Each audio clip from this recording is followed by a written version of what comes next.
Good morning, all. On this occasion of national webinar on blended mode of teaching and learning, jointly organized by Vidya Vikas Mandal Sitaram Govind Patil Arts, Science and Commerce College Sakri and Nijampur-Jaitane Shikshan Prasarak Mandals Jagannath Kadwada Shah Adarsh College Nijampur-Jaitane in association with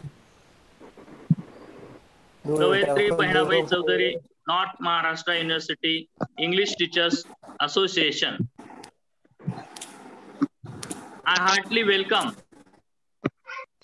Honorable Principal Dr. R.S. Patil Sir, Dean, Faculty of Science and Technology, Kavayitri, Bahinabai, Chaudhari, North Maharashtra University, Jalgaon. Resource persons of this webinar, Honorable Dr. Madhura Ma'am from Mysore and Honorable Dr. Satyavan Hanigave Sir from KJ Somaya College, Mumbai.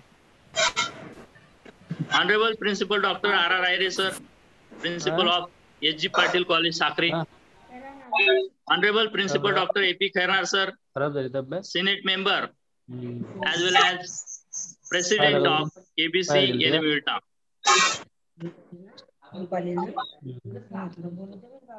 Honorable Professor Dr. Sanjuda Sononi, our leader of teaching fraternity, Treasurer Mpukto Mumbai. Dr. Vijay Bachau Sir, Secretary KBC Yenamulta. Honorable Principals of various colleges,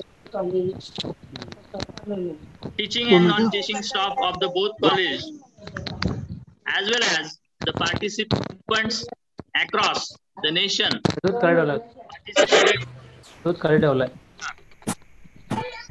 I welcome all of you.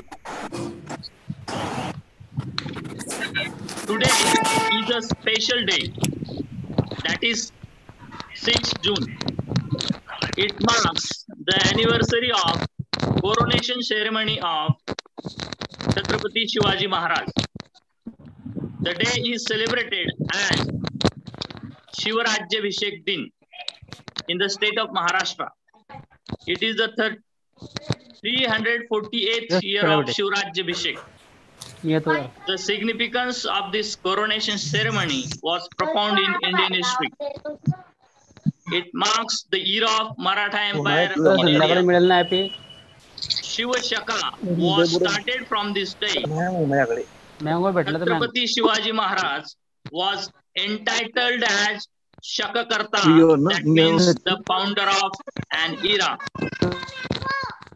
No wonder Chhatrapati Shivaji Maharaj is considered as the greatest figure in the modern history of India.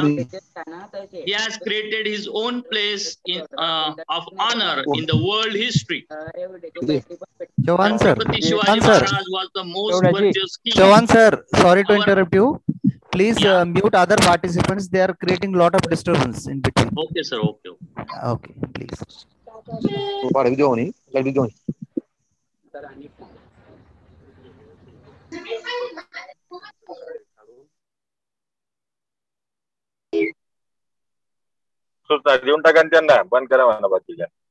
Oh, yes.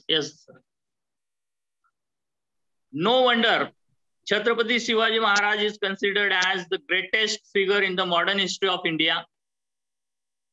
He has created his own place of honor in the world history. Chhatrapati Shivaji Maharaj was the most virtuous king our nation has seen. On this auspicious day, we bow to Chhatrapati Shivaji Maharaj and his thoughts. We all must remember his great feats.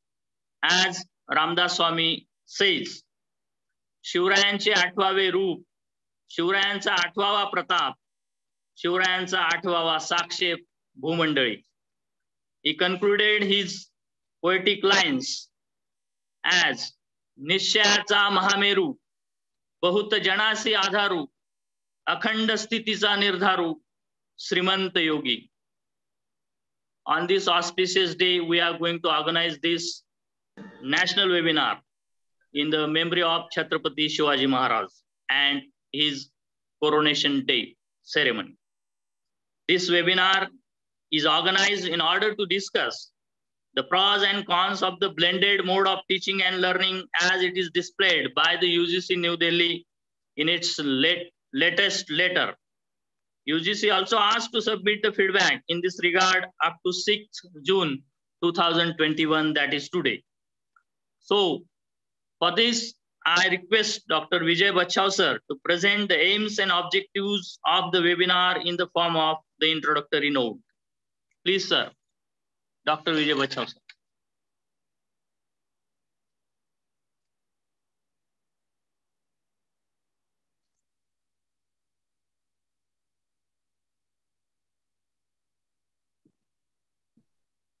Bachau sir, unmute yourself.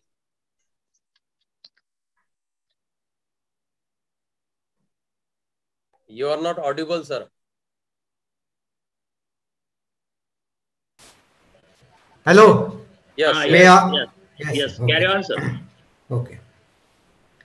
At the very outset, I have great pleasure to pay my sincere tribute to Chhatrapati Shivaji Maharaj on this auspicious day of his coronation, that is the Shivrajyabhishek day. Respected IS, Honorable Resource Person, Dr. Madhura A.S. from Mysore University, Dr. Satyavan from KJ Somaiya College, Mumbai, the inaugurator and chief guest of today's national webinar, Principal Dr. R.S. Patil, who is also the Dean of Science, Kavayitri Bahinabai Chaudhari, North Maharashtra University, Jalgaon. Principal Dr. Ashok Khairnar, who is also President of Kavayitri Bahinabai Chaudhari, North Maharashtra University English Teachers Association. Principal Dr. R.R. Ahire sir, and the office bearers of Kavayitri Bahinabai Chaudhari, North Maharashtra University English Teachers Association, and all my dear participants. On behalf of Kavayitri Bahinabai Chaudhari, North Maharashtra University English Teachers Association, I heartily welcome all of you. As we all know that UGC proposes blended mode of teaching and learning in higher education institutions. We have been facing the challenge of online learning since last year. Some of our friends, teachers, participants stated that blended mode of teaching and learning. Sir, Chavan sir, please unmute the others. Some of our friends are of the opinion and stated that the blended mode of teaching and learning can enhance the students' learning outcomes, while some of our friends are of the opinion that it hinders the teacher-student relationship and it is also cost-effective, especially in the colleges and institutions from Indian countryside, that is in the rural area and also the tribal area. It is cost effective and also include some of the technological issues. Therefore, the organizers willing to collect feedback from the stakeholders and the practicing teachers from all over India. Please give your feedback on the feedback form which will be provided shortly to you. Thank you, sir. Over to Chauhan, sir. Thank you, Nana Sahib, for your presenting precisely about webinar and its objectives. Now, I would like to invite Honorable Principal Dr. R.S. Patil, sir, to inaugurate this webinar by presenting his valuable thoughts. But before that, it is my duty to introduce him to the audience. Principal Dr. R.S. Patil, sir, presently working as the principal of V.V.M'S Arts, Science and Commerce College, Shah district, Nandurbar. He has played the key roles in the administrative section of this institution. He has published 30 books. 7 students have been awarded with PhD under his able guidance. 56 papers were published by Honorable Dr. Patil sir. His contribution to the development of college as well as university is well renowned. Presently, he is working as a member of Management Council of KBC NMU Jalgaon. Also working as a Dean, Faculty of Science and Technology, Kavayitri, Bahinabai, Chaudhari, North Maharashtra University, Jalgaon. He has been member of Senate in this university 3 times. Chairman of Board of Studies in Physics from 2005 to 2010. He also has worked prominently in various administrative and academic committees of the university. Sir, you have been always like the lighthouse to all of us. Now I request Principal Dr. R.S. Patil sir to present his views in order to inaugurate this webinar. Honorable Dr. R.S. Patil sir. Thank you, Dr. Dhaneshwar Chauhan. Good morning, one and all. And firstly, I wish best wishes for the Shivrajya Abhishek Din. Jai Shivaji, Jai Bhavani. Guest of honor, Dr. Rajendra Ahire, Principal of V.V.M'S, H.G. Patil College, Sakri, who is also a member of Board of Studies in Physics, KBC NMU Jalgaon, and Dr. A.P. Khaldar, member of Senate, my colleague in Senate, of Kavayitri Bahinabai Chaudhari, North Maharashtra University, Jalgaon. Also, he is working as the president of Kavayitri Bahinabai Chaudhari, North Maharashtra University English Teachers Association. It is hosting this event today. And principal of J.K. Shah, Adarsh College, Nijampur, guest of honor. And he has to work much more in the light of this particular draft regulation of UGC. Honorable Professor Sanjay Sonane, working as a treasurer of M. Facto, Maharashtra. Resource persons, Dr. Madhura A.S. from Mysore, Karnataka State.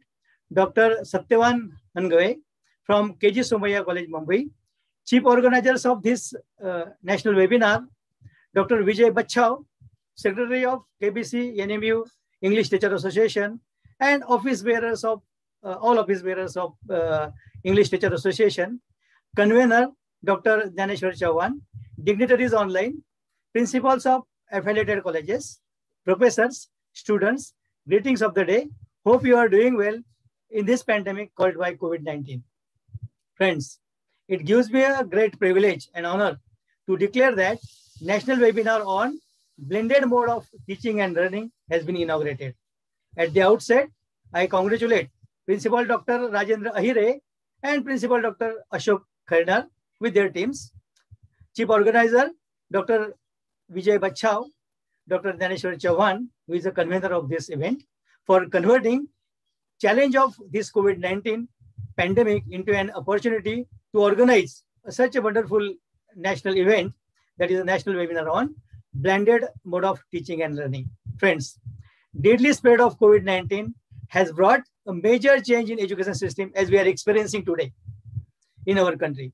Keeping in mind the current situation, University Grant Commission is drafting, they have published the draft actually, a concept note on blended mode of teaching and learning in universities and colleges also.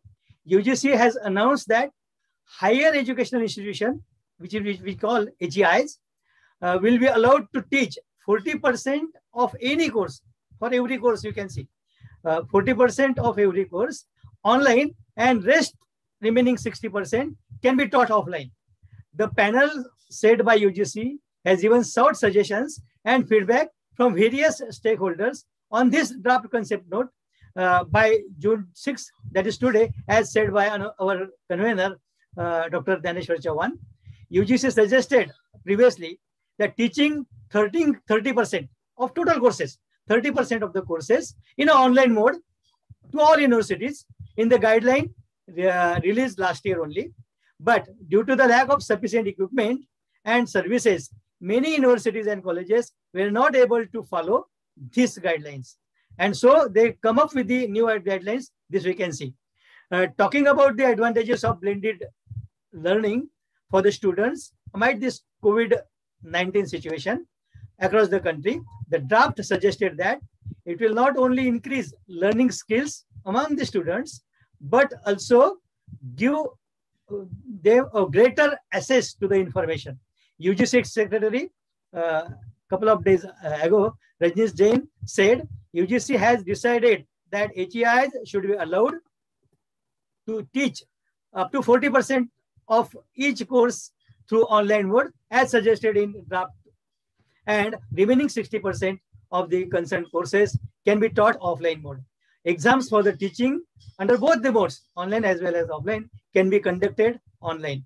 The blended learning mode will not only beneficial for the students, but also the teachers. The blended learning shifts the teacher's role from a knowledge provider to the coach and a mentor. And this shift does not mean that the teachers play a passive role or a less important role for the students. Recently, 6-year-old student from Jammu and Kashmir sent video message to Honorable Prime Minister of India, Sri Narendra Ji Modi, complaining about the online classes. It goes viral on social media, as everyone of us know that.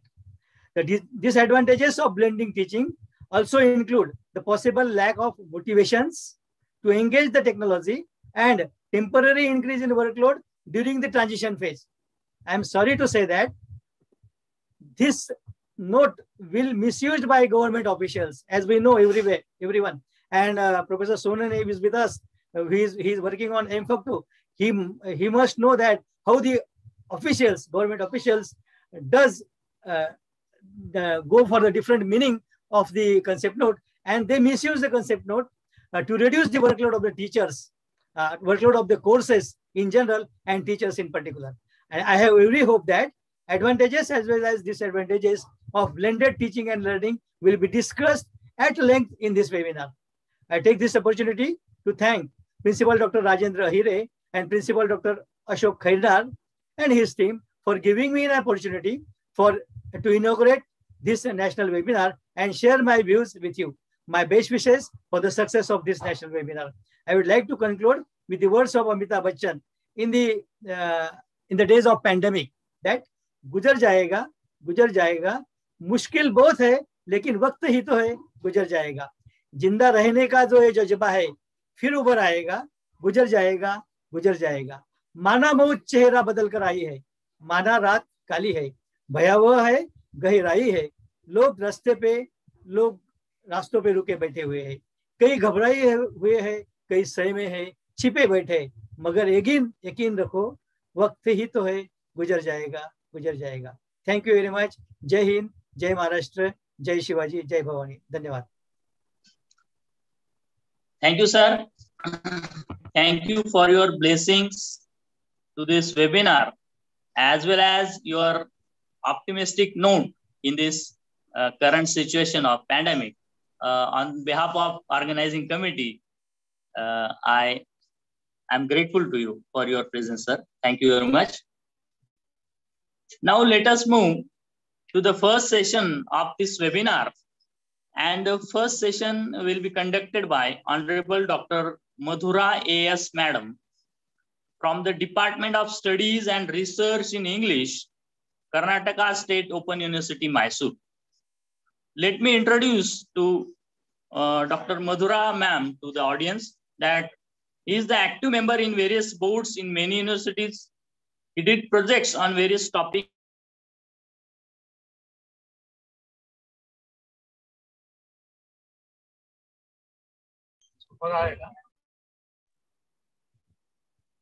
Chauhan sir, unmute yourself. Postgraduate and undergraduate level.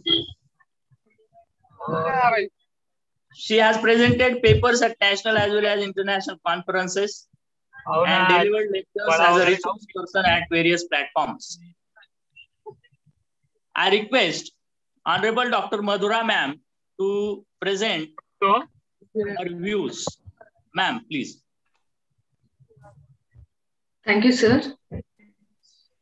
Thank you, Chaman sir. At the outset, I would like to thank Dr. Rajendra S. Patil, Dean Faculty of Science and Technology, and as well as Chief Organizers, Dr. Vijay B. Bachao and Dr. Dhaneshwar Chaman sir, for giving me this opportunity to deliver a lecture at national level, national webinar on importance or blended mode of teaching and learning. As I have already mentioned, and as you all know, that in this session, I'm going to talk about the effectiveness and challenges of blended learning in teaching. Because being a teacher, I would like to focus more on teaching and how a teacher should be able to make this blended learning in this post-pandemic era, or even still we have pandemic, to make one's teaching very effective. And we all know, let me share some videos, and at the same time I have some slides I have prepared. Just I'll take a few minutes.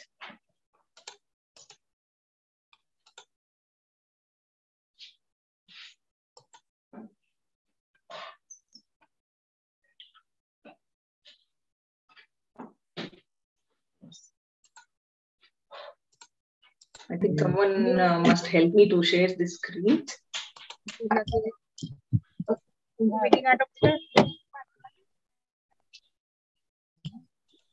Sir.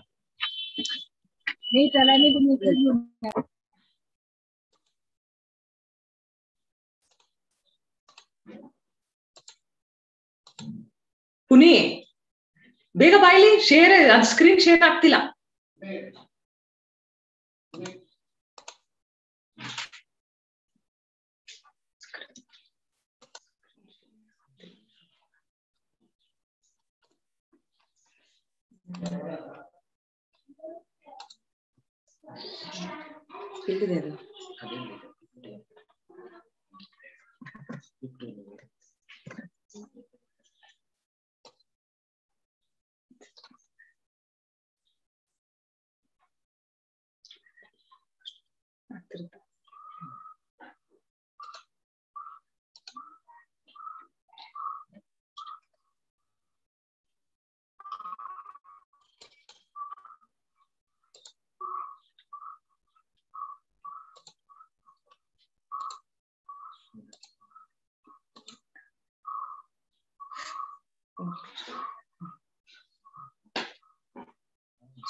Yeah.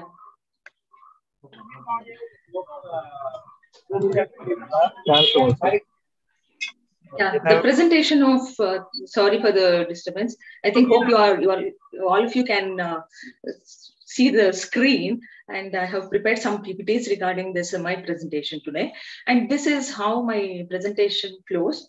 This is an overview of my presentation, introduction, and what then I talk about what is blended learning, then why blended learning in this era, then role of a teacher and the models of blended learning, then what can be the best practices to make blended learning effective, then effectiveness and benefits, merits and demerits, and then government initiatives towards e-learning, conclusion.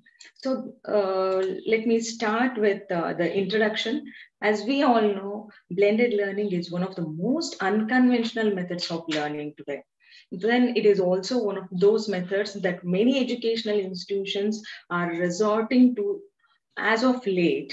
But before we head into the intricacies and further discussion on blended learning, we should know some basics regarding why blended learning is very important, then how. Therefore, let's begin with a simple and comprehensive definition and meaning of the concept. As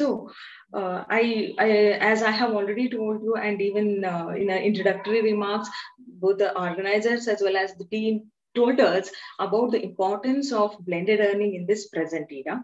So in this session, how, for example, for any product or for any technical advancement or changes, we have both merits and demerits.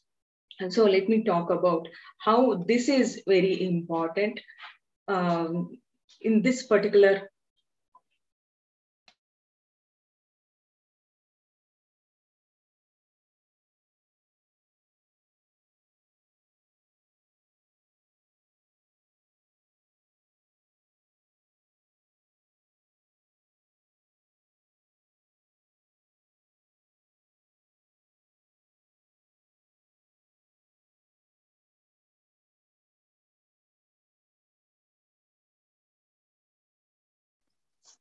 Ma'am, please unmute yourself. You are not audible, ma'am. Yeah. Hope I'm audible enough. Yes, ma'am. Yeah. I was talking about how important blended learning is, one of the most unconventional method, as I have just now told you about. And it is also one of those methods that many educational institutions are resorting to as of late. But the teaching and learning environment in this present situation, it is embracing a number of innovations, and some of these involve the use of technology through blended learning. And we all know that this innovative pedagogical approach has been embraced rapidly, though it goes through a process, right? And then regarding the introduction of blended learning, as we all know that this is a combination of face-to-face and online teaching and learning as well. As this initiatives is part of these innovations, but its uptake, especially in the developing world and the developing country like India, it faces challenges for it to be an effective innovation in teaching and learning. Then why there is a need for blended learning? In my next slide, I am going to talk about why there is a blended. As we all know that it is a non-traditional or unconventional method, both high-tech e-learning means online educational materials and traditional face-to-face classroom training. So by covering all the bases, we can engage all types of learners, those who learn better in a structured environment. That includes both face-to-face interaction with a teacher or with an instructor, and independent types who learn better with semi-autonomous computer-based training. So if some institution likely has both the millennials who are more used to digital learning as well as traditional learners, blended learning, this blended learning serves both. So while the classroom offers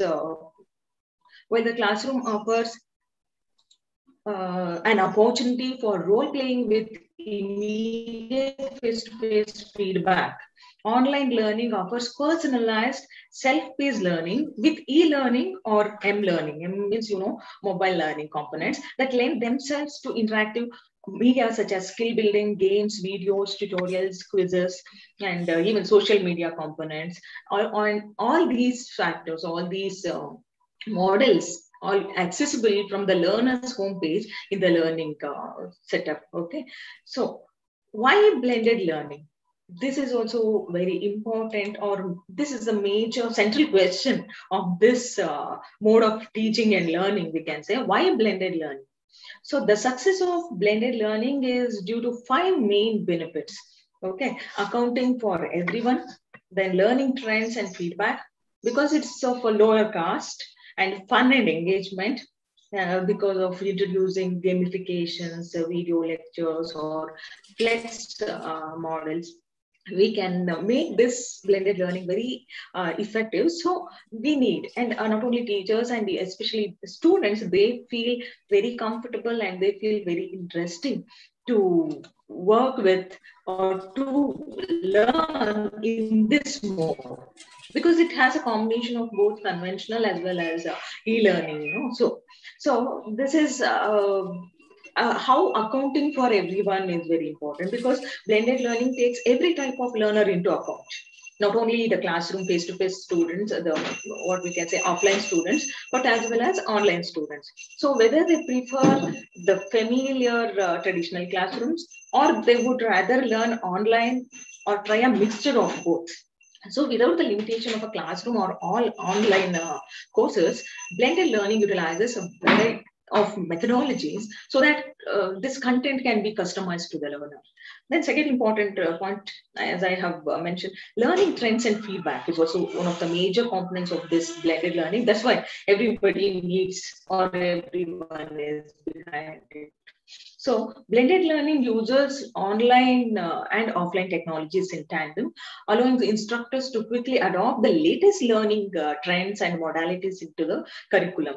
And for learners, blended learning also offers the unique opportunity to discuss model and practice their new skills in a safe space. So as I have told you, it is also of lower cost. So in class training may seem like a cheaper option when compared to e-learning development. But consider the true cost of face-to-face session, time away from work and paying instructors and flying in remote places to the main city, which can eat up a significant amount of the L&D budget. Right. So a blended e-learning approach cuts down all this travel costs, and it can be used again and again, which reduces instructor time as well. Okay, we can save the time, not only we teachers, but also the students. And again, fun and engagement. Blended learning is an interactive experience in every sense of the word. Learners reinforce the offline lessons by practicing online through a variety of different content media. So each geared to suit a certain learning style.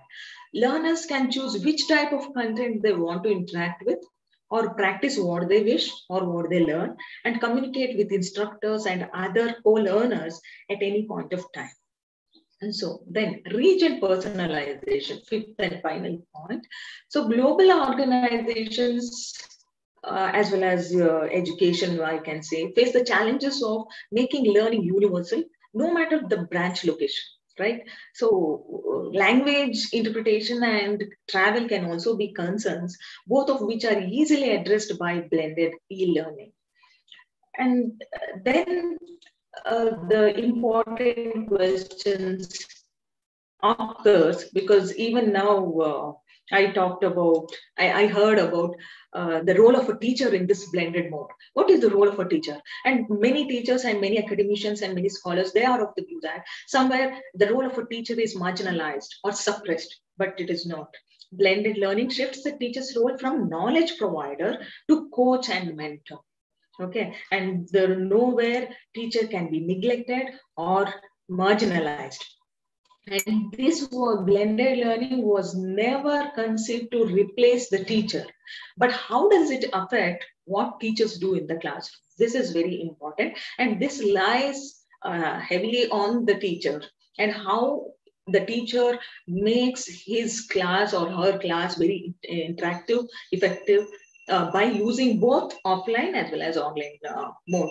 So blended learning shifts the teacher's role from knowledge provider to coach and mentor. This shift doesn't mean that teachers play a passive or less important role in students' education. Quite to the contrary, with blended learning, teachers can have an even more profound influence and effect on students' learning. And then again, it was okay. So far we talked about role of a teacher, why blended learning. Then comes very important thing, that how can teachers inspire the students through blended learning? Hope I am audible enough. Yeah. How can teachers inspire the students? This new learning dynamic benefits students and teachers alike. So giving the students permission and space to become active learners who gain knowledge directly lets them assume some control over their learning and helps them to develop self-reliance.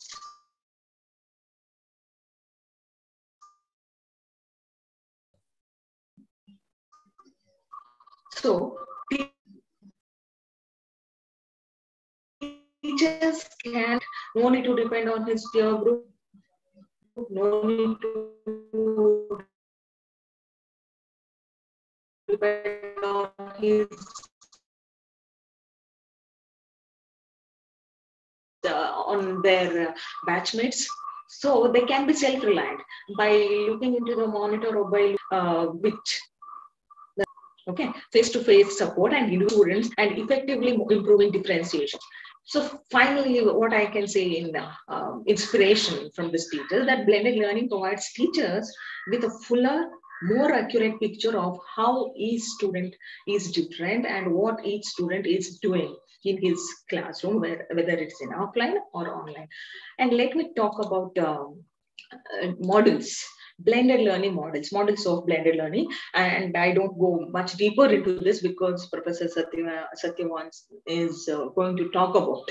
So some of the blended learning methods are face-to-face interaction, rotation, flex, gamification, online lab, self-blend, and online driver. These are some technical aspects, technical terms. It's very difficult to understand for the new learner or new user for this blended mode.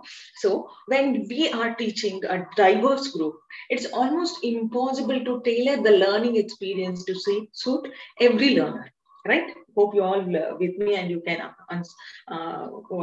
support my ideology. So it is very difficult for a teacher to define or understand each and every students in his classroom and what they prefer or what they like. So a blended learning model can help you personalize your subject matter with some consideration. So let me tell you what are the important models here. Face-to-face. So which includes a teacher that drives the instruction and augments with digital tools. So traditional instructor-led learning sessions supplemented with technology to allow learners to control their own learning pace. So in rotation, what do you mean by rotation? What does it mean? Rotation, this model, here, students go from one learning activity to another learning activity. Means sometimes some students, they prefer offline classes and even they can rotate and even they can switch over to online, offline, like that.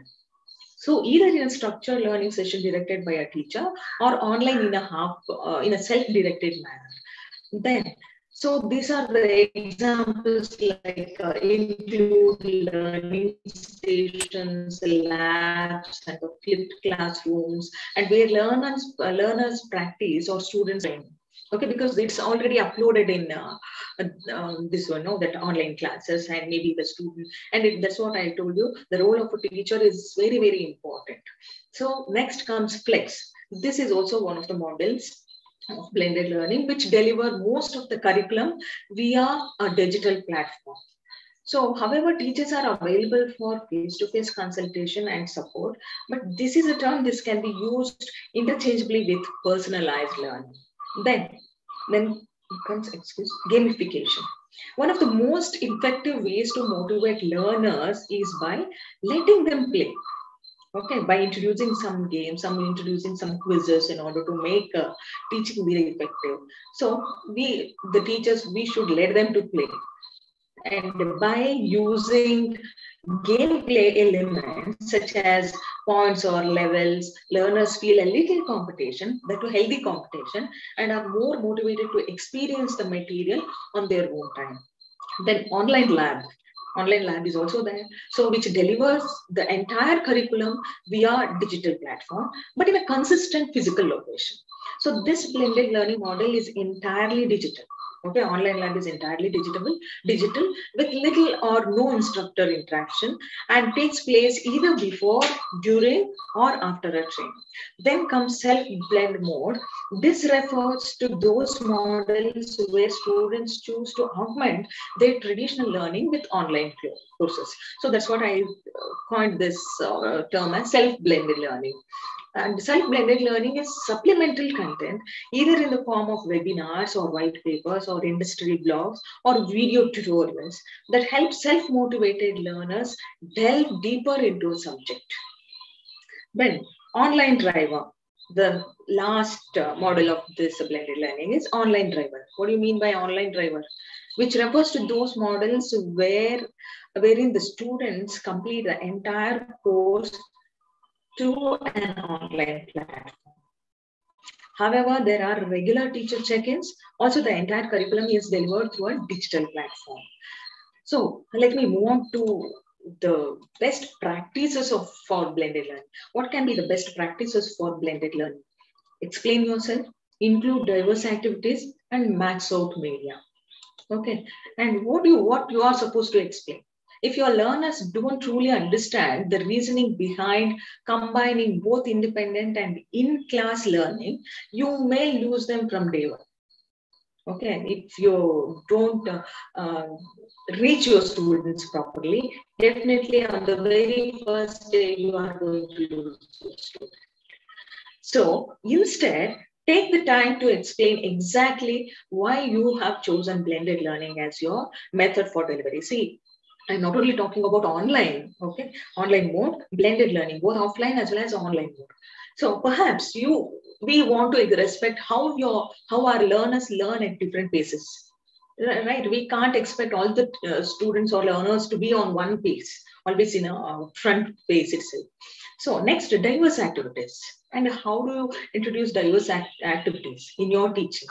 So try to be everything to everyone, right? And that's what now the role of teacher, from instructors, it shifts from instructor to the knowledge provider. Okay, so try to be everything to everyone. While some learners prefer to learn by reading, others get better results by writing or doing something creatively. So there is no cookie cutter method for effective learning, but it includes diverse activities such as group discussions, online quizzes, games, and even role-playing drives user engagement for all learning types. Then max out media. What do you mean by max out media? You and your students, or we and our students, have the most powerful learning tool of all time readily accessible at our fingertips, right? Because we are living in a internet world and we all must be techno-savvy. And while talking about the benefits of blended learning, I'm going to talk about how it demands everyone to be techno-savvy. Okay, internet sound like that. So why write out whiteboard questions when you could show an engaging video? Okay, instead of writing on a whiteboard, you could show an engaging video, because there is a saying, a picture speaks more than 1,000 words, right? So maybe because of that, the blended learning is gaining importance and there is a growing demand for this. So take this step further, ask your students to watch a video on their own time, and then be prepared to answer your queries, or then prepared to have a debate over it or discussion over it the very next day in your class. So why tell your learners a fact when you can have them research at home and report back in class? So this is what I can say, the positive and the privilege or provisions of blended learning. Then, so far we are discussing about how important it is, and let me give you some important scholars or great research opinion on blended learning. Garrison and Kanuka in 2004, they have examined the transformative potential of blended learning and reported an increase in course completion rates. Okay, then they have examined, especially these two important scholars, they have examined the transformative potential of blended learning, because they did a comparison between blended learning environments, because they have been done to establish the disparity between academic achievement and grade dispersions and gender performances. The next important scholars, Greer, Hudson, and Pons. And their study, as cited in Park and Shore, another writer, in 2009, family and peer support for learners is also very important for success in blended learning. Online and face-to-face learning is nothing but blended learning. And how they study and how their studies support it. So support is indeed needed for learners from all different areas in web-based courses, and this may be from family or friends or co-workers as well as peers in class. Right. So they further noted that peer encouragement assisted new learners in computer use applications. The authors also show that learners need time budgeting, appropriate technology tools, and support from friends and family in web-based courses. So finally, the third important, Park and Shore, in 2009, they published a book there. They showed that organizational support significantly predicts learner success in online courses, because sometimes you need a strong organizational support wherever you work and wherever we teach, and what may be the platform, or what may be. It also depends on the institution. So however, blended learning effectiveness may be dependent on many other factors, and among them students also very important, student characteristics and their design features and learning outcomes. This also matters a lot. So research shows that the failure of learners to continue their online education in some cases has been due to, let me move on to the effectiveness of blended learning. Effectiveness of blended learning. This is a rigorous discovery of such competences can finally lead to a confirmation of high possibilities of established blended learning. Then what is effectiveness? So research agrees that the success of e-learning and blended learning can largely depend on students as well as teachers, and which they gain in gaining in competence and capability to participate in blended learning, according to a famous scholar, Haddad, who wrote in his book in 2000, which was published in 2007. So it is therefore pertinent that since the use of blended learning applies, high usage of computers, computer competency is very necessary to avoid failure in applying technology in education for learning effectiveness.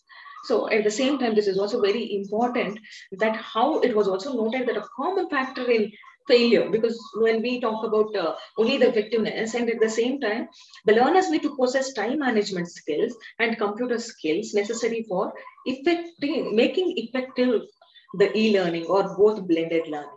So self-regulatory skills of time management lead to better performance, and learners' ability to structure the physical learning environment leads to efficiency in both e-learning as well as blended learning.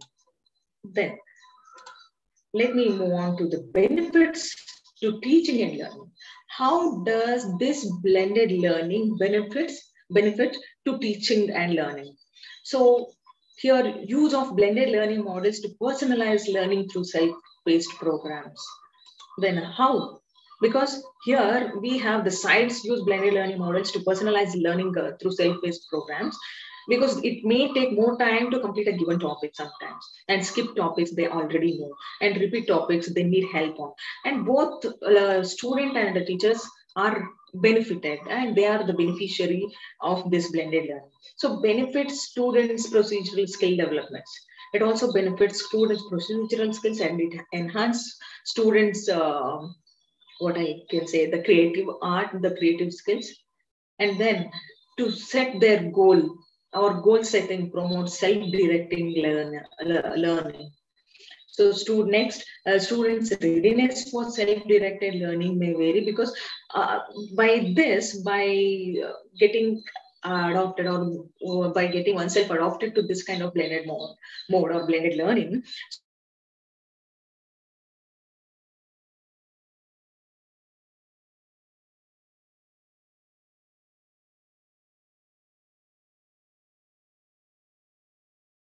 students become self-reliant, as I have told you, and they become easily accustomed to this kind of, I get back to their teaching and they get back to their teachers, because they are also easily available when they wish to get into offline. Right. So teacher satisfaction with their school's blended learning models. So we, in order to make this effective, because of the strong classroom or learning lab management, this is also very important. Then this creates, by giving a very strong environment, students as well as teachers, they become very effective, and they also become more skillful. Okay, then let me move on to the demerits of blended learning, because so far we were, because it is very important.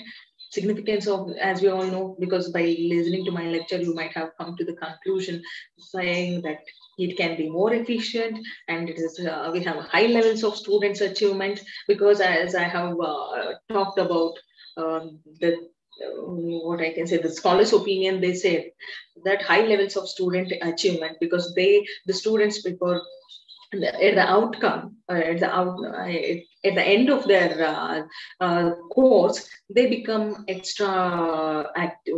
We can say not only not hyperactive, but more active, and they become more skillful. So high levels of student achievement, and it reduces educational expenses.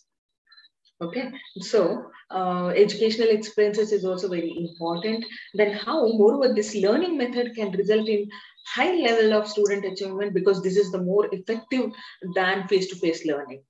According, because only in India we have been introducing this mode only since 2 years. But in European countries, if you go and some decades ago, they have introduced this, and they have been facing they have been very good, they have been getting very good feedback regarding this blended.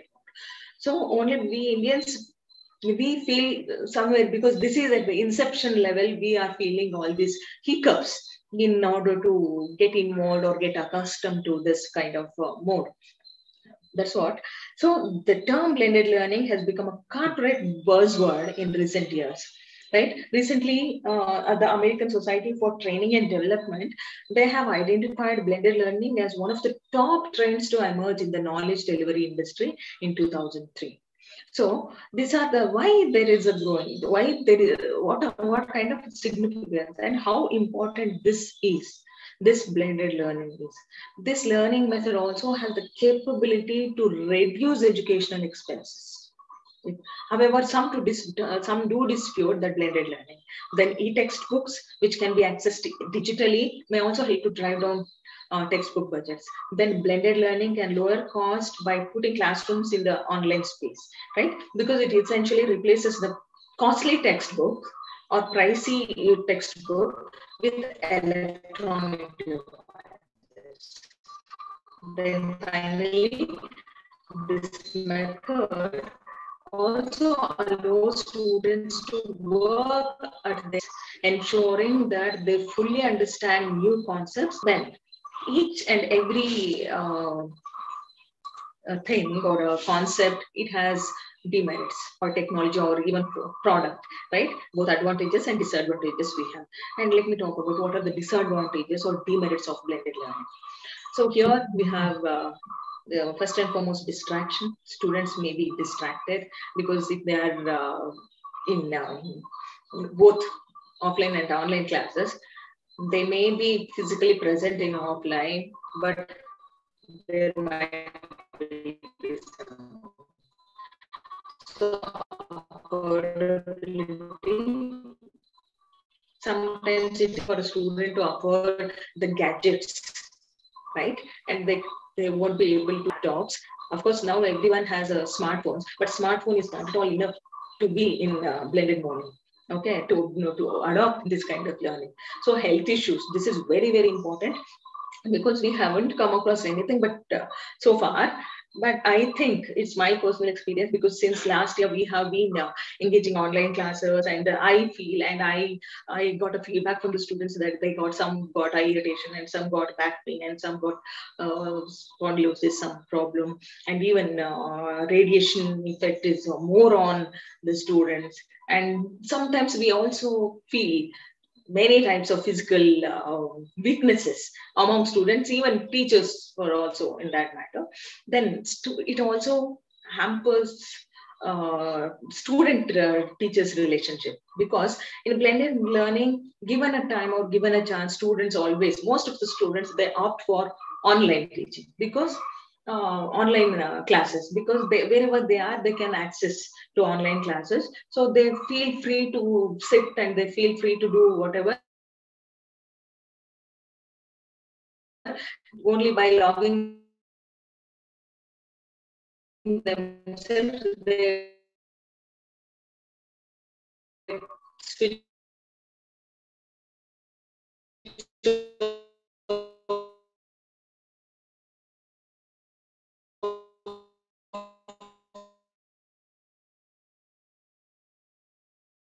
whatever. And they read, and the rapport between students, then technical issues, and sometimes even though technical problems or network issues we have to face. So like this, and there are organizational challenges and instructional design challenges. There are many challenges we need to face in this blended learning. Like technical challenges, as I told you, that ensuring participant can successfully use the technology, and we teachers, it is our duty to ensure that whether participants are making use of the technology or do they know how to use it. So resisting the urge to use technology simply because it is available. Then we have organizational challenges, as I have just now mentioned, overcoming the idea that blended learning is not as effective as traditional classroom. So redefining the role of the facilitator, and it leads. Then managing and monitoring participant progress. This is also very important, and sometimes teachers feel difficult to know or to understand or to measure the progress of a student. Then instructional design challenges. This is also very important because when learning technologies are introduced, attention is often paid to the technology implementation, while the design of the actual appropriate content is left with too little time. Like how looking at how to teach and not just what to teach. Then matching the best delivery medium to deliver your lecture. Then keeping online offerings interactive rather than talking at participants, right? And we can't have just vague talks in online classes. Then ensuring participant commitment and follow through with non-living elements. Then ensuring all the elements of the blend are coordinated.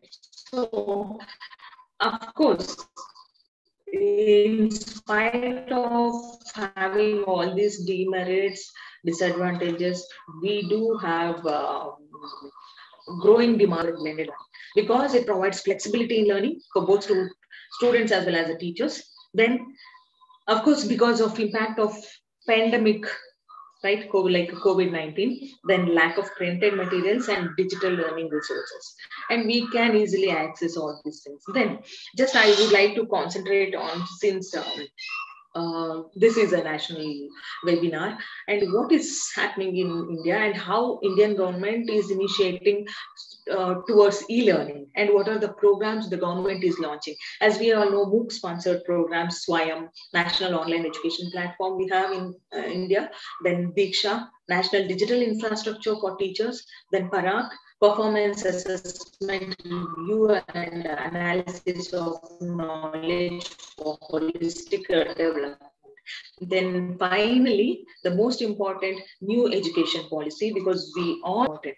And what does this education policy talk about? And this National Education Policy 2020 emphasizes on the inclusion of technology, right? As we all know that in the inclusion of technology in the learning pedagogy to provide more holistic experience, not only to the teacher, but also to the students. So this policy strongly recommends the usage of a wide variety of digital resources to strengthen the learning of students in not only understanding the theoretical aspects of the subject, but also to strengthen the cross-curricular connects and drawing a connect between the home experiences and school life experiences of students. And it is also stresses on the need to establish clearly defined learning outcomes, which can further lead to a better balance between pedagogy and assessment. And finally, I would like to talk about I would like to give you a graphical representation of blended learning in India, how it was before 23rd March 2020. There was a growing demand for face-to-face, 100% face-to-face learning there was demand for 21. What happens? There we could find a growing importance for online classes along with face-to-face. Gradually online classes getting accelerated. And in 2021 as well as 2022, and we all know that 50% of online classes and 50% of face-to-face classes. And in 2030, we may get more percent of what we can say, the face-to-face may, if the pandemic goes down, or if all are vaccinated, or like that, if the public follows the guidelines in order to reduce the effect of pandemic, again there may be a demand for both face-to-face as well as offline.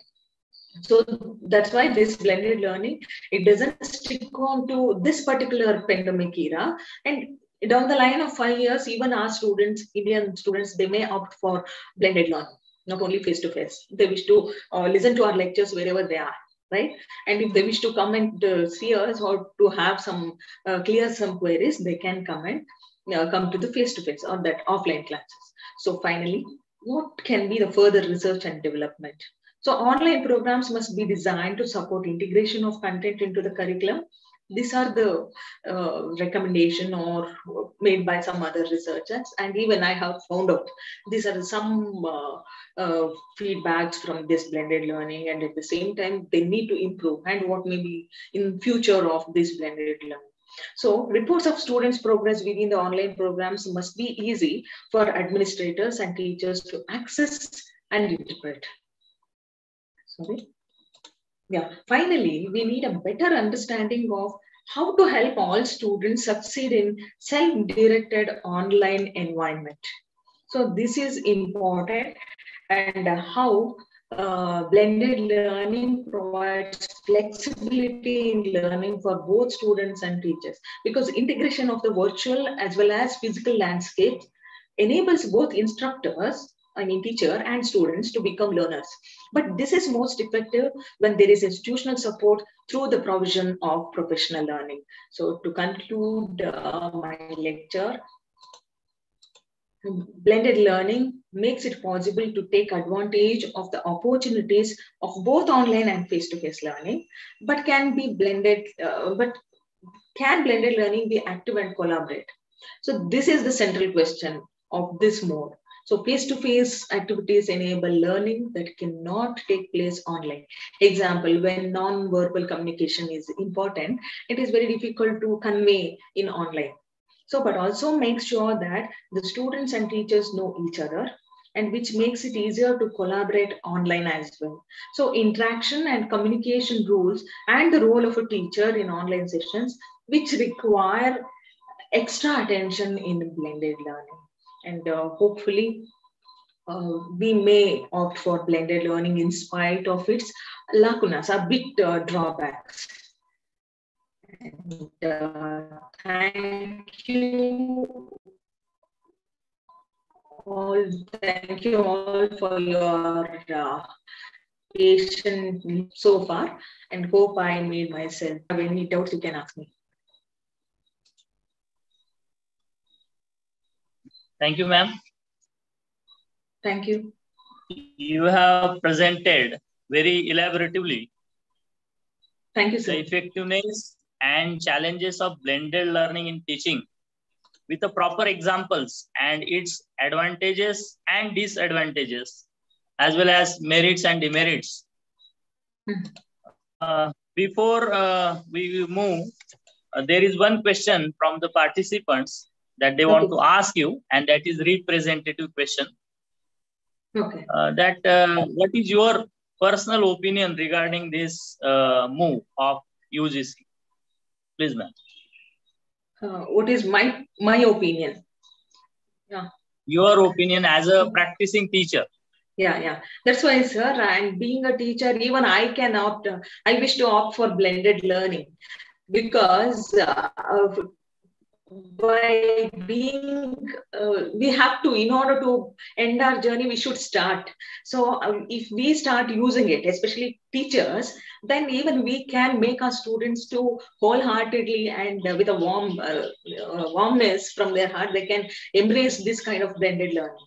And that's what being a teacher, the role of teacher is very important, I told you. And I am always opt for blended learning because it gives us some additional responsibility to learn new things and at the same time to teach and effectively, creatively to students. And everything lies in our capability or caliber, what I can say, to make our lecture or sessions or online or offline teaching very effective. Yeah. Thank you, ma'am. Thank you for your descriptive answer. And thank you for your elaborative session. Thank you very much. On behalf of organizing committee, I express my gratitude to you for your presentation. Yeah. Thank you. Thank you all. Now let us, yes, ma'am. Now let us move to the second session of the webinar, and this session will be conducted by Honorable Dr. Satyavan Hanegave, sir. Before starting his session, let me introduce him. Dr. Satyavan Sudhakar Rao Hanegave is working as Assistant Professor in K.J. Somaiya College of Arts and Commerce, Mumbai for last 6 years. And he is designated as Vice Principal to this college. He is effectively working as a coordinator to IQSC since 2007, coordinator of UGC Paramarsh scheme and PG department of the college. He is a recognized teacher for PG by paper since January 2008. And he is also recognized PhD guide of University of Mumbai, IGNOU, New Delhi. He is a member of Board of Studies in Humanities at Babasaheb Ambedkar Technological University, Lonere, as well as member of Research Review Committee to the same university. He is the member of Board of Studies in English, University of Mumbai, as well as SNDT University. So he has experience. He is an experienced teacher in UG as well as PG classes, and he has guided many students. He has participated in 10 international, 14 national, and 20 regional level seminars and conferences. Presented nearly 7 papers in various conferences. Besides, he has been invited as resource person for the various international, national, and regional conferences and seminars. Today, he is going to deliver a lecture on blended learning in classroom. So I request Honorable Dr. Satyavan Hanegave, sir, to present his views on the given topic. So please.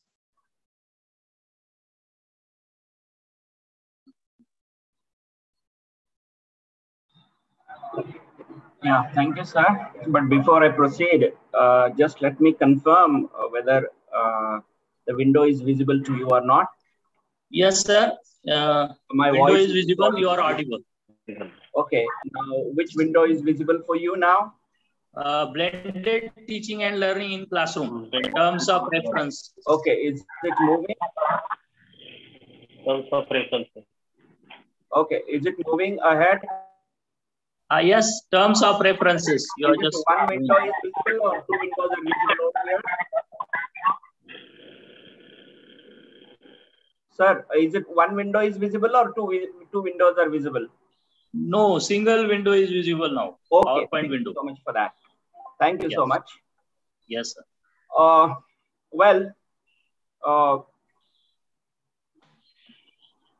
Honorable Principal Dr. Rajendra Patil, sir, Dean, Faculty of Science and Technology, Kavayitri, Bahinabai, Chaudhari, North Maharashtra University, Jalgaon. Respected Principal Dr. Ashok P. Khairnar, sir, former Dean, Faculty of Arts and Fine Art, Senate member. He is also KBCNU, CNMU, Senate member, Jalgaon, President of Kavayitri, Bahinabai, Chaudhari, North Maharashtra University English Teachers Association. Respected Principal Dr. Rajendra Ahire sir, Principal S.G. Patil, ASC College, Sakri, former Senate member, KBCNMU, Jalgaon. Respected Dr. Madhura A.S., Faculty, Department of Studies and Research in English, Karnataka State Open University, Mysore, Karnataka. Conveners of this national webinar, Dr. V.V.M'S, Secretary, KB, CNMU, ETA, Dr. Gnaneshwar Chauhan, my friend, Lieutenant Dr. Vijay Chaudhari, teacher friends from Vidya Vikas Mandal's Sitaram Govind Patil's Arts, Science and Commerce College, Sakri. Teacher friends from Nijampur-Jaitane Shikshan Prasarak Mandal's Jagannath Katwardas Shah Adarsh College, Nijampur-Jaitane, Sakri. Office bearers and members of Kavayitri, Bahinabai, Chaudhari, North Maharashtra University English Teachers Association. Teacher participants and all the honorable members present here in this national webinar on blended teaching and learning. A very good afternoon to all of you.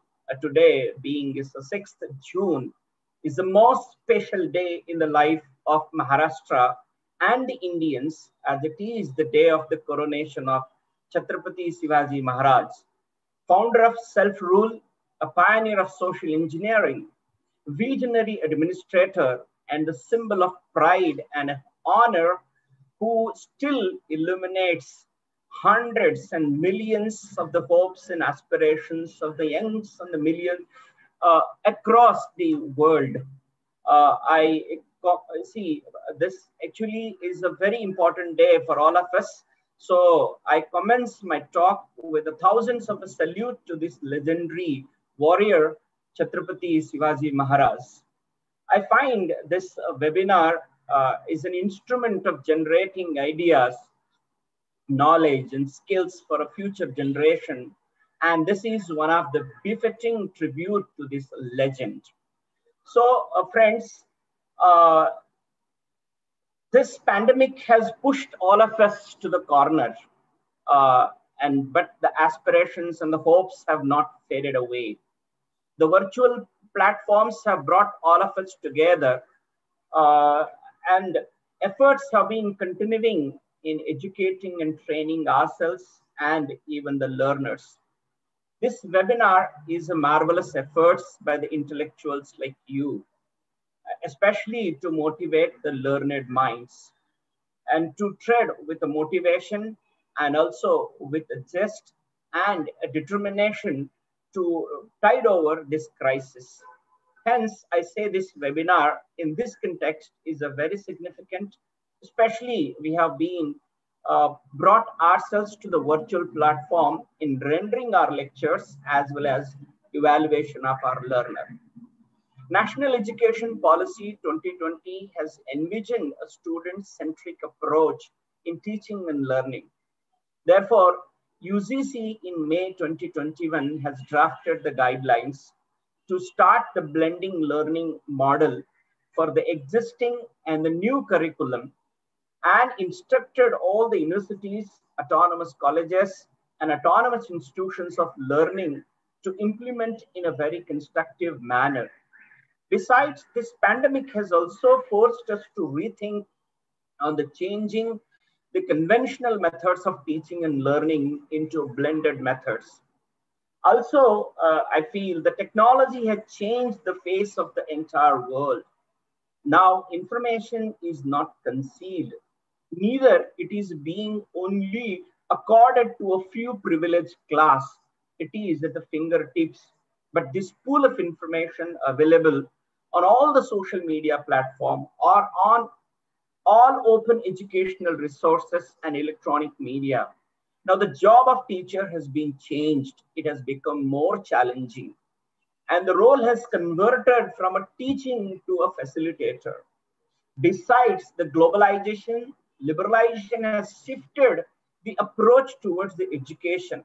Once this education was thought to be as a welfare measure, but now it has turned up into an industry. So you find industrialists inventing hugely in this sector. So in this context, the topic of blended learning, that is blended teaching and learning in classroom, has become an inevitable for discussion. Therefore, it's now for us to move ahead and then find out how this is going to work it on for us. My friend Dr. Madhura has already shown an enough light on the concept of the blended teaching and learning. I just want to brief up in a very nutshell, and I don't want to take too much of time on this because this concept has already been discussed by her. And I think we as a learned class are aware of that what is a blended learning. Well, blended learning is of course using online tools to communicate, collaborate, publish, to extend the college day, or maybe to develop a 21st century skills in the today's students. With blended learning, teachers can use online tools, resources as part of the daily classroom instructions. Using many of the online tools and resources students already are using for social networking, blended teaching and learning helps the teacher and learner to find an appropriate approach to engage for the new generation or new class of the learner as well as the teacher. So there are, of course, the benefits of blended learning in a variety of ways because they demonstrate the knowledge while appealing to diverse learning style, and they foster the independent learning, self-directed learning in students. And also it helps in a critical capacity for lifelong learners.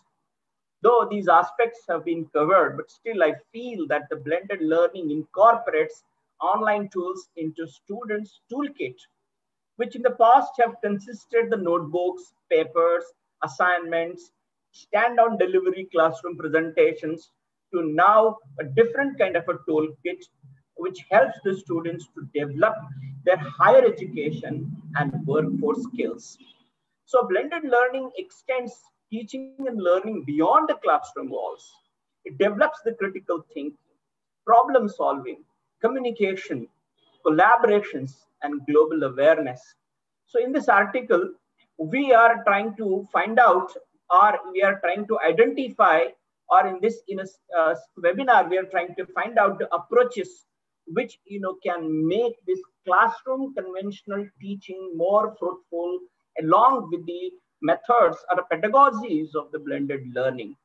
So let's go to understand why this concept has become so essential for all of us.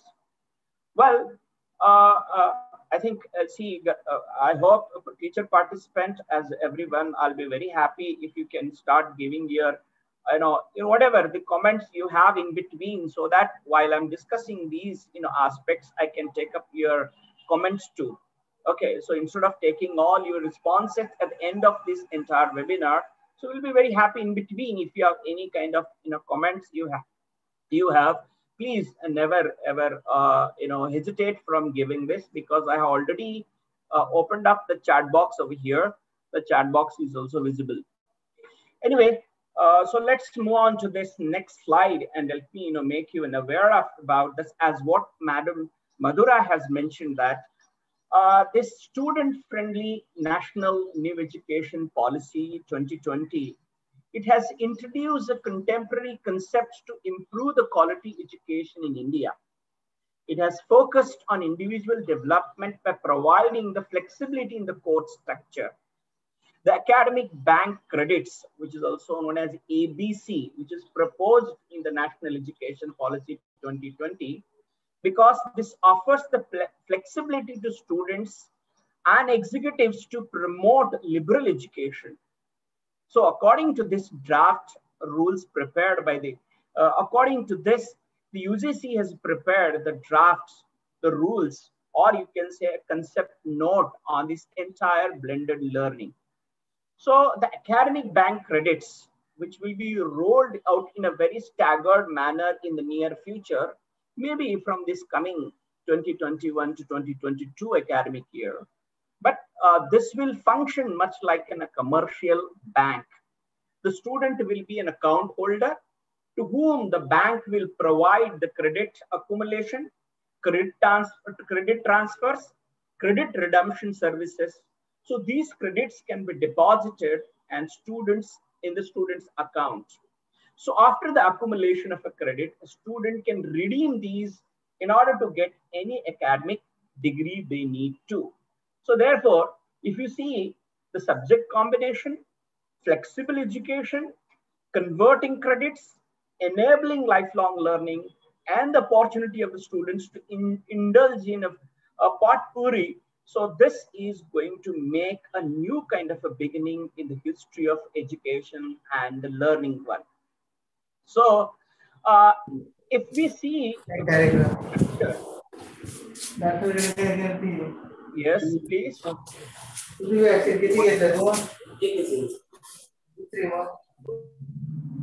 Well, a blended structure, if you see, is governed on the various factors, especially in choosing how to blend in person. And online teaching and learning activities have become very significant from these factors' point of view. In some cases, most interactions between student and a teacher, as well as a direct delivery of instructions, this take place in the person in a classroom. So while materials and possibly some additional, you can say, activities are delivered online. So in other cases, most of the class activities occur online. So with frequent meetings in person to solve problems and support the community building, so this structure will work it out. So in other cases, it may be a supplementary tool to strengthen the conventional way of the teaching and learning methods. But if you see these, these have become the various different changes. Let's say, for example, face-to-face class, or you can call this as a blended face-to-face class. This in a blended face-to-face class is based in the classroom. Although a significant amount of a classroom time have been replaced by online activities, but seat time is required for this model. While online activities are used to supplement the personal classes, reading, quizzes, assessment, or they are done at online or maybe at home anywhere. But this kind of a model will allow the students and faculty to share more high-value instructional time, because class time is used for higher order learning activities such as discussions and group work. So therefore, this is the one idea of the blended learning in a classroom. So how an online class and a blended conventional class can be combined? Of course, this online class is a driver model. You can call this as an online driver model, because this is something an inverse of your face-to-face in a class. This class is mostly conducted online, but there are some required in person-to-person activities such as lectures, labs, and etc. You have a flipped classroom. So this flipped classroom is not a very new phenomena for all of us. We have been practicing these kinds of a flipped classroom. But this is something that is reverse to the traditional class structure, especially by just listening to a lecture in class, completing homework activities at home. This flipped classroom will allow the learner to watch short lectures, video online, come into the classroom, complete activities, make use of the group work, projects, and other exercises. So a variety of activities can be brought in together. They can be amalgamated and make this blended learning more fruitful. You have the rotational model, for example. This is it's something very interesting, because Madam Madhura also mentioned about this rotational model. Here, this is called station rotation model. That is, a learner is going from one lab to the another lab, one classroom to the another classroom, and this may be on the same campus, or maybe this can be on a virtual campus that you create for a blended learning. So This leads to another kind of idea, that is a self-blended model. See, this self-blended model is a very, quite interesting as on today, if you see that. Here, learner is trying to use and enroll himself in a class, that is maybe school or in a college or maybe in a university. And here he's is trying to combine all online resources along with the traditional face-to-face courses. And this gives rise to the blended MOOCs like activity. I think MOOC is not something very unknown and unfamiliar to all of us. This is nothing but an extended form of a flipped classroom in person or in class meetings to supplement a massive open online learning resources. MOOCs perhaps is another, kind of an institution or instruction, you can say, because this is openly available, openly accessible outside the classroom and within the classroom too. So therefore, all kinds of, teaching learning activities can be conducted through this, MOOCs, that is, we can call a blended MOOCs. You have flexible modes also. And this kinds of flexible mode kind of an instruction is having in multiple modes. It can be on person, it can be on online. Student can choose either of them, or student can choose the blended, things on it. So therefore, if you see, all these kinds of structures of educations can be combined all together to make this blended learning a very interesting and a very student friendly, which can allow the give and take of the information and the knowledge and the skills very easy and very much accessible to both the teacher as well as the learner. And it will also not just concentrate between the one learner within a college or within a campus, but this will allow the learner to go beyond those, set out the four walls, or it may be go beyond those all political borders that which we have set in. It will allow the learner to access from any remote corners of the world. That's how this structure is going to work for as a blended learning. Now, let us try to explore the various information and communication technology tools available to make the classroom teaching and learning as a blended learning activity. For example, the first is an OER. I think you're all aware about the OER. OERs are nothing but an open educational resources. And what the United Nations has defined it as the open education resources available in a public domain and with the open licenses. This is critical to supporting open knowledge and open access. These materials are legally free. You can copy them, you can use them, you can adapt them, you can share them, but not to use it as a commercial one. That is the idea of a OER. So these resources can be from a textbook, from lecture notes, from tests, from videos, from animations, okay, or any other guides that you can think that can adjust to this blended learning approach. They are very cost effective.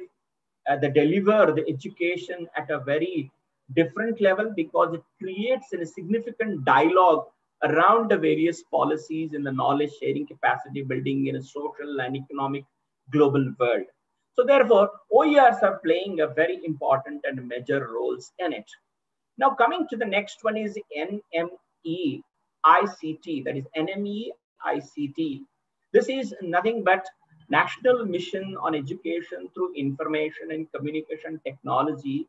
This has been envisaged by the central government, that is the government of India. It's a sponsored scheme which is trying to leverage the potential of ICT in teaching learning process, especially for the benefits of the higher learning educational institutions, not only in India, but across the world.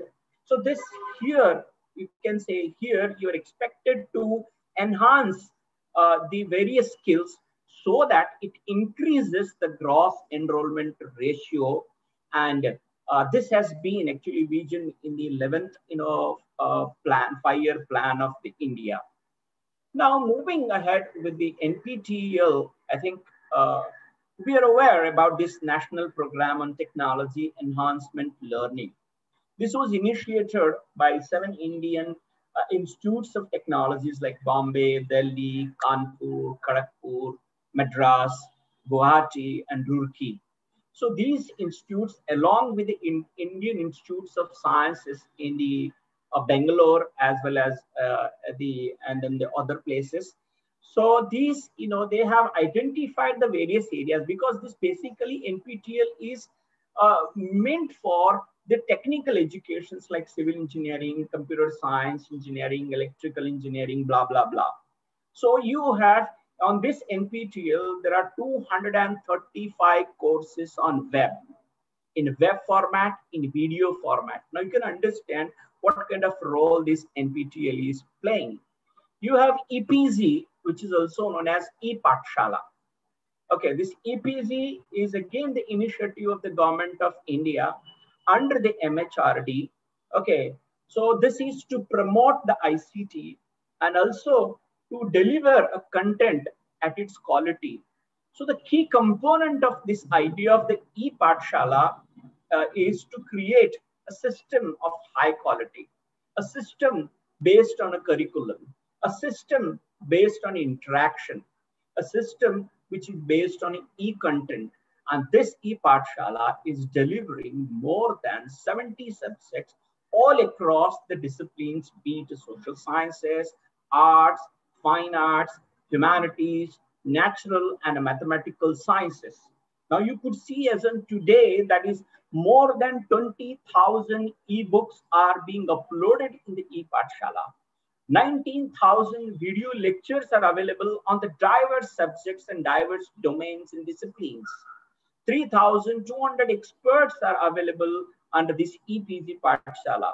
30,000 quizzes are being framed on the various subjects and the topics. And there are more than 723 subjects which have become the part and parcel of this e-Pathshala.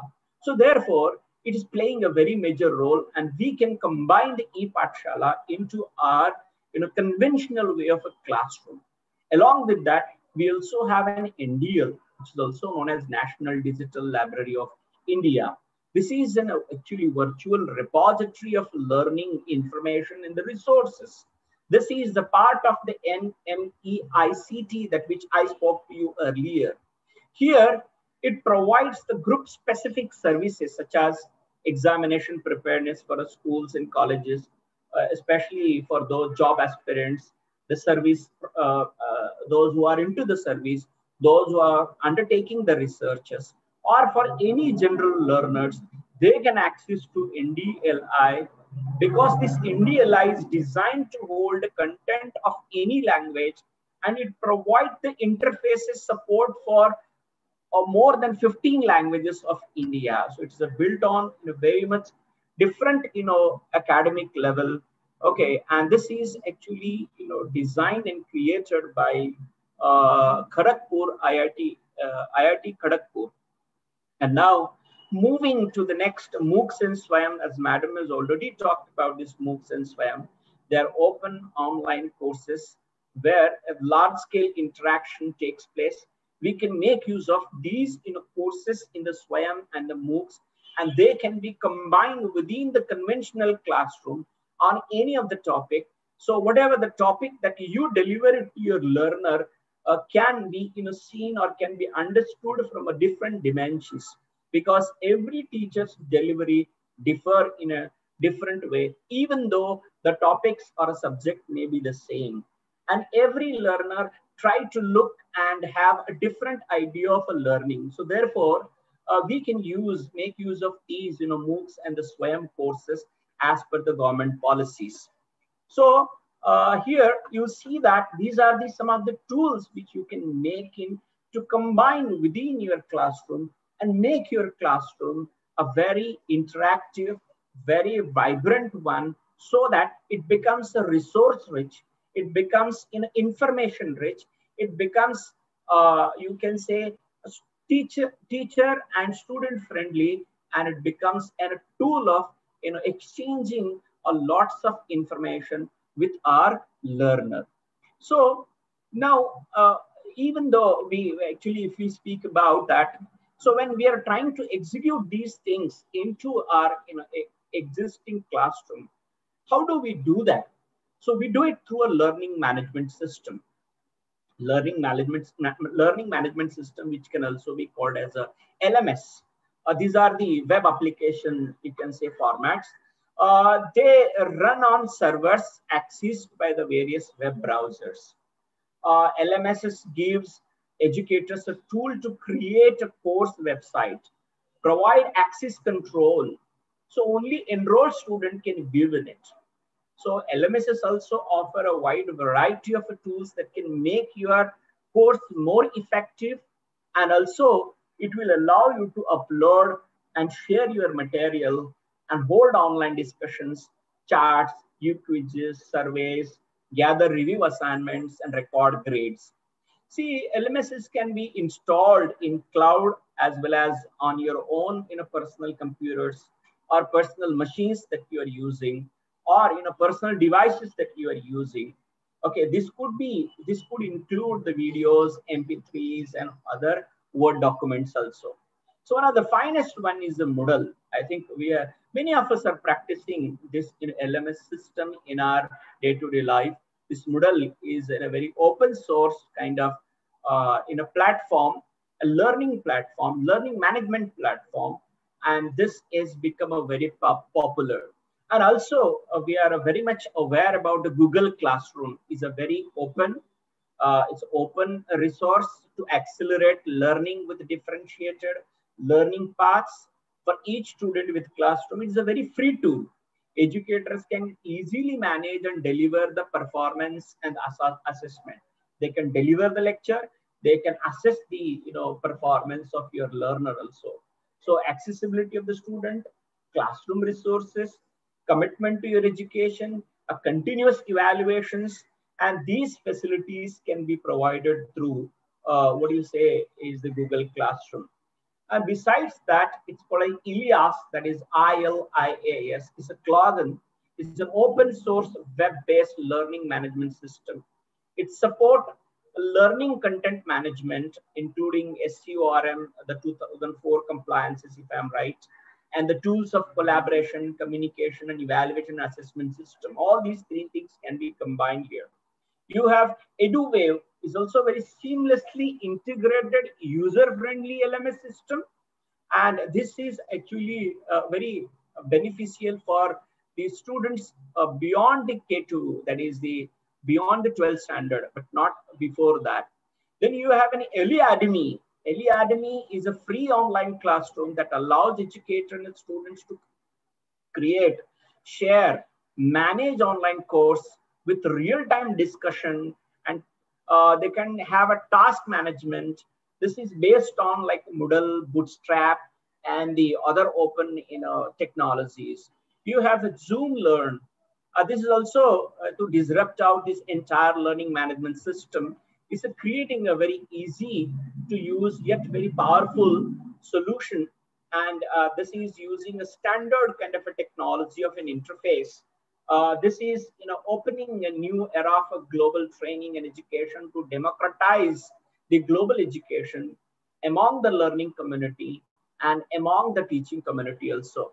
Besides, if you see that Canvas, which is an Australia-based one, D2L, this is used in Australia, Brazil, and Europe. TVS, which is an Indian-based LMS system. Blackboard based in USA. Totara Learn is a Totara Learn is based in New Zealand. Cland is in Finland. Calf is in USA. Adobe Captivate Prime is from again USA. Then you have a Spot, which is from France. This all in LMS system, right from a Canvas to the Spot. They are all licensed. They are paid versions of the MS system used across the globe. And you can combine either of them. You can use either of the one to make your classroom more student friendly, more learner friendly, so that sharing and the exchange becomes more accessible, easier for the learner and in your delivery of your traditional class lecture also. So therefore, I find these platforms will definitely help. Either of them. We do not have to use all of these platforms. You can use either of the one. You can use Google Classroom, Moodle, or EduWave, or NEO.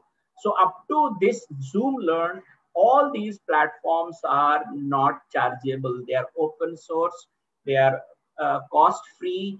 Okay, you can use, you can redesign, you can create the way you want it to your conventional classroom. You can make your student accountable for all kinds of the deliveries of your knowledge that you do it. So these things can work it very effectively, especially in our classroom as on today. Even though if you are online also, these things will play a very important role. But my topic is basically focused on the conventional classroom as well as blending with an online classroom. How these two things can be bridged together and they can make a very much effective tool for the future generations. So now moving ahead with the others, like here you have others, especially those who are from the science background. Okay, we can use this sim lab.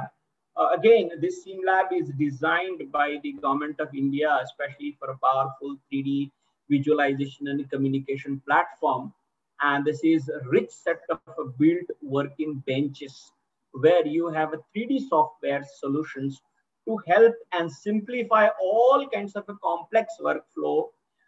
And this can provide you supports to all kinds of video recording as well as the audio recording. And also it allows you to share your entire simulations, which can be edited, viewed, can be shared, and can be interacted very well. So this is a beautiful kind of a system. You have virtual labs now. Many of these industries have come out with the softwares with these virtual labs. These virtual labs can be combined together. Okay, and they are they are especially for the major disciplines of science and engineering. Okay, these can cater to the UG and PG level learner and the research scholars also, because this is going to cut down your cost. It is going to cut down your energy. It is going to cut down your lots of time. Okay, because this can be used 24/7 for providing better reliability, repeatability, and access. And this will make your learner more thorough with the kind of experiments that you want to teach him, the kind of experiments that you want him to learn. So this is very much possible because this is a cost-effective kind of a resource available, and this is a free of cost. Of course, robotics is also one of them. Robotics, you all are aware, this is branch of an electronic engineering or mechanical engineering or computer science engineering, because this deals with the design and construction and the use of control for the robots and the sensory feedbacks, information processing, and the use of robots is a very rapidly growing as on today. If you see in a workplace, also in homes, in education institutions, and these robots are also imparting the knowledge to their students. So if yours is in a science or engineering kind of a college, so you can use this robotics technology for combining your conventional way of teaching and learning, so that a blend can be created. So this is one of the best methods, I feel so. You also have a FOSSEE. FOSSEE is FOSSE. It is known as a free open source software for educations. This project promotes the use of educational tools in academic and researches. Okay, FOSSEE project is the part of this national mission on education through information and communication technology, the Ministry of Education, the Government of India, and there are different kinds of FOSSEE tools are being available. For example, there is the eSIM. eSIM is about circuit design, simulation analysis. OSDAG, for example, is a cross-platform between open source software and design of the steel structures using the Indian standards. You have DW Swim. It allows chemical engineering students to practice engineering models. You have PLC. It provides training for skills. You have SBHS, for example, the single board heater system. Again, you have R. R is a language and environment for statistical computing and graphics. You have QGIS. This is a quantum GIS, you can say, it's a desktop for geographic information system application. You have Python, which is easy, very easy to read and learn, and it's very useful for any computings. So therefore, these things can be combined even in a traditional classroom, which will actually, especially if you see in the Mofussil areas or the institutions which are deficient with the lots of finance. Okay, such institutions can also make use of these virtual laboratories so that a student can be at least made aware about it. So we understand, because not only here, because we are always deficient of funds from a higher level to the lower level, being it's in a developing country, we have a crunch of funds, of course. So I hope even in this situation, these virtual labs, okay, sim labs, or you can say FOSSEs, can help us to bring our science students to a conventional classroom, as well as to bring them to a virtual laboratories. So without any kinds of hesitation, and it will allow them to visualize the things in a very better way, I feel so. Now moving ahead with these kind of ICT tools for collaborations and user-generated content in blended classroom. Well, see, collaborative contributions of a learner may be planned by a teacher through free ICT tools. So some of the indicative ICT tools are these, what I have mentioned here in this slide here to explore for you. For example, blogging. See what the blogging can done. What the blogging can do. A blog can be created by a teacher or by a student.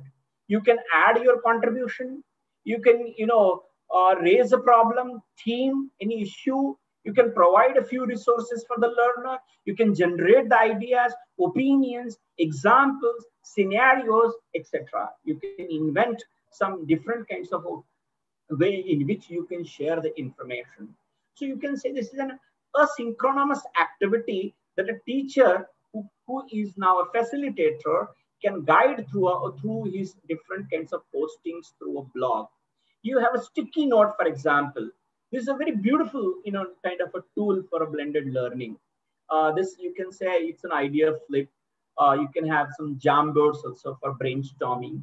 See, all these brainstorming activities, okay, which you can, create, especially for a synchronous activity in online class as well as an offline class, especially to generate the ideas. So this activity that can be conducted with the help of a sticky note. You have another, this one, see the like shared documents, for example. Students and teachers can use this kind of a tool. For example, Google Docs, Google Slides, Etherpad, Scatterspoke, and idea boards. Okay, and they all can be introduced to them. And most of these tools are free. Student can get a chance of being online at their own convenience and internet availability. And especially if the institutions are ready to upload the G Suite facility with the help of their college website, I think that becomes very easier. So institutions also, I feel, in my opinion, need to go beyond all these horizons of it and allow our learner to get it connected, because already a learner is holding the smartphones, learner is holding the other devices, okay, and these devices can be connected with our traditional classrooms. You have concept mapping, mind mapping, infograph tools, okay, these, especially the Google Drawing, concept board, you have Coggle, Bubbles, okay, these are all some of the different online tools where you can discuss and establish a concept related to theme, a topic, or online tools. You can avail the features like videos, images, sketches, links to other files, hyperlinks, etc. And besides that, and a comprehensive activity tool also you have. A comprehensive activity platform such as like Padlet, Miro, Whimsical. See, they're all very virtual, you can say, workspace. They create a virtual workspace. They feature such as, you can say, a wireframe, which will enable the learner to develop a project management, teamwork, and that all kinds of abilities, which is essential and inevitable into this 21st century ahead. So with this, I think we can make a kind of an attempt how we can collaborate all of them. Moving ahead with this, see, all the learner-centered teaching learning activities, which include several cognitive processes. And these all cognitive processes enable the learner to be communicative, confident, creative, and cooperative. And therefore, learner-centered teaching is essential. Learner in the blended learning environment is made to visualize. He's not just a passive learner, he's an active learner. He's generating the ideas. He's assimilating the knowledge, and individually and among the team also. Once these learning resources are provided to him on the online platform, students sitting in the classroom, okay, need not have to again listen to the same instructor.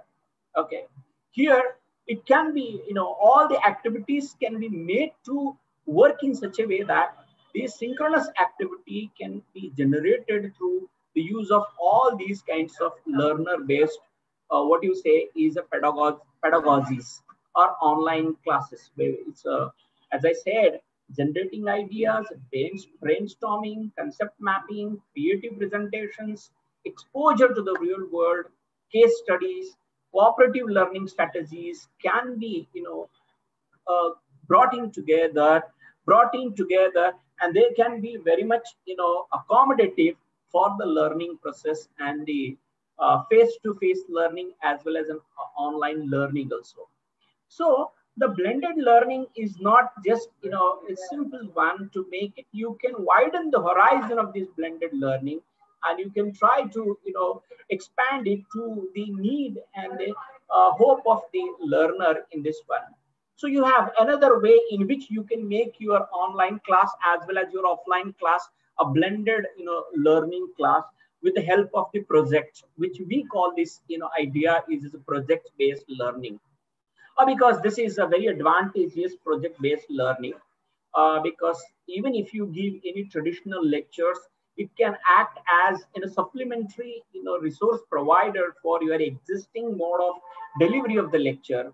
Your student can attain and conceptualize the learning through online resources such as recorded lectures, live classes, and also it can hone up its skills by working on guided projects, face-to-face sitting, and also the various artifacts, you can say that.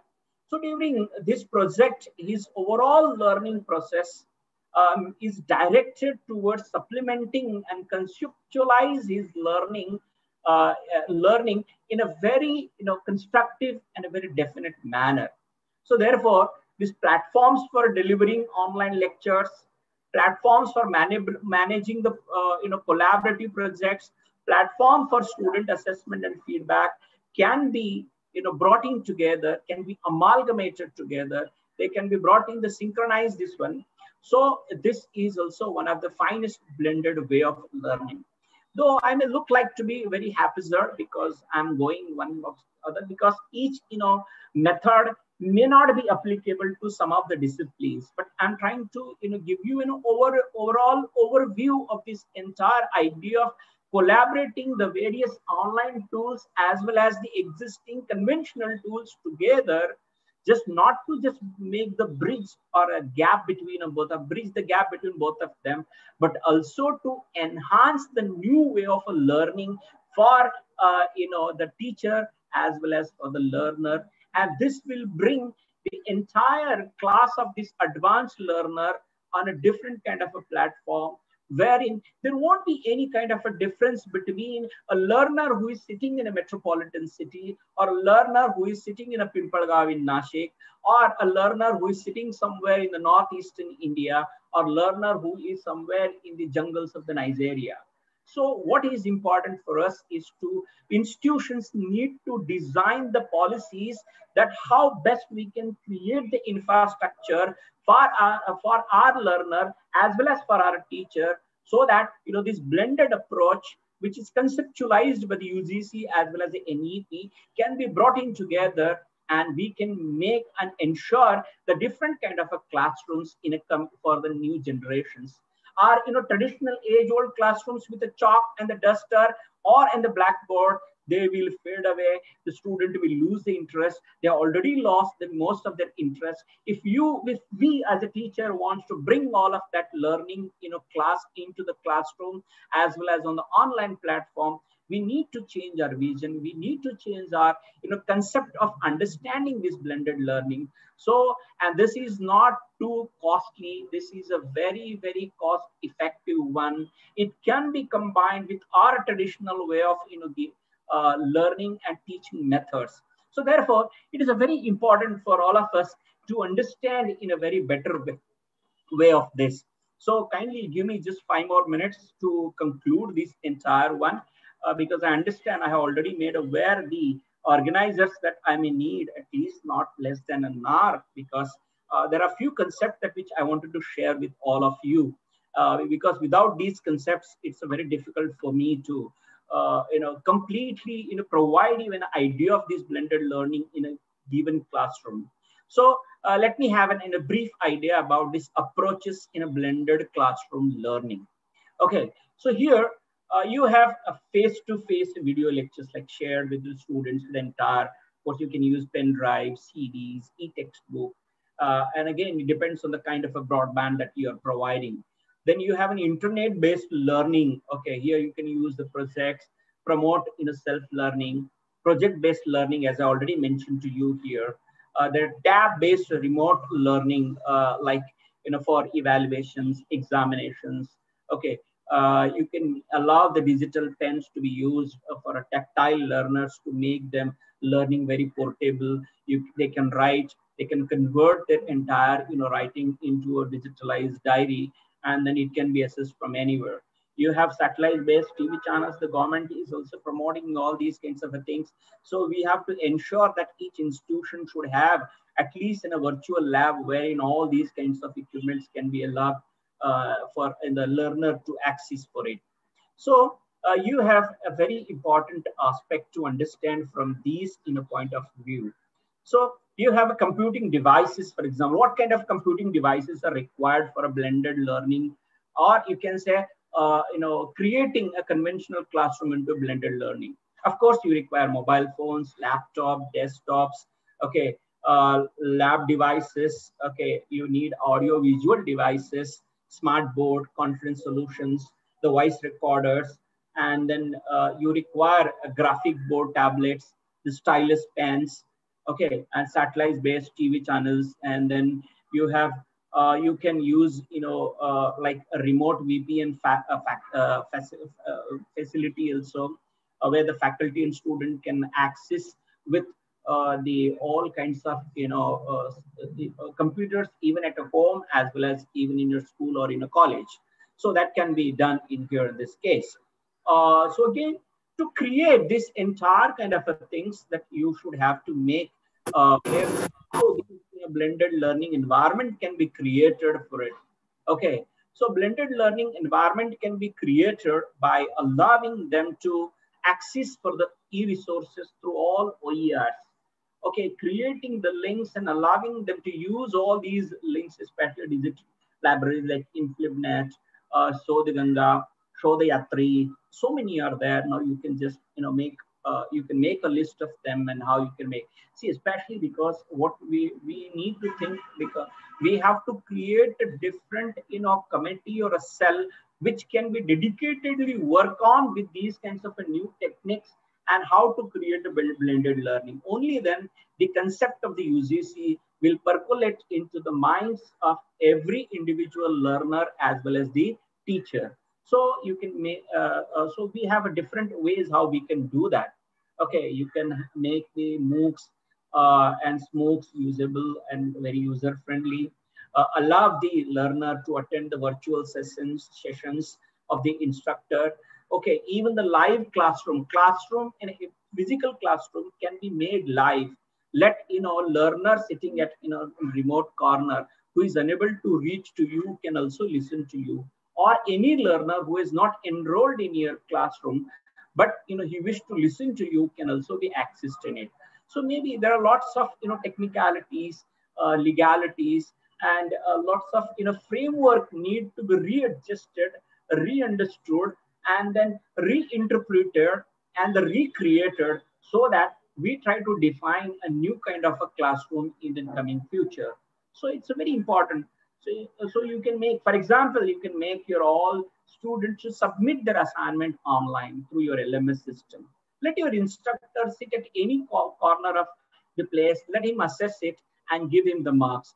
Let a student, sitting at any places can attempt any kinds of quizzes, tests, and engage in all kinds of virtual labs, simulations, and different museums and etc. All that.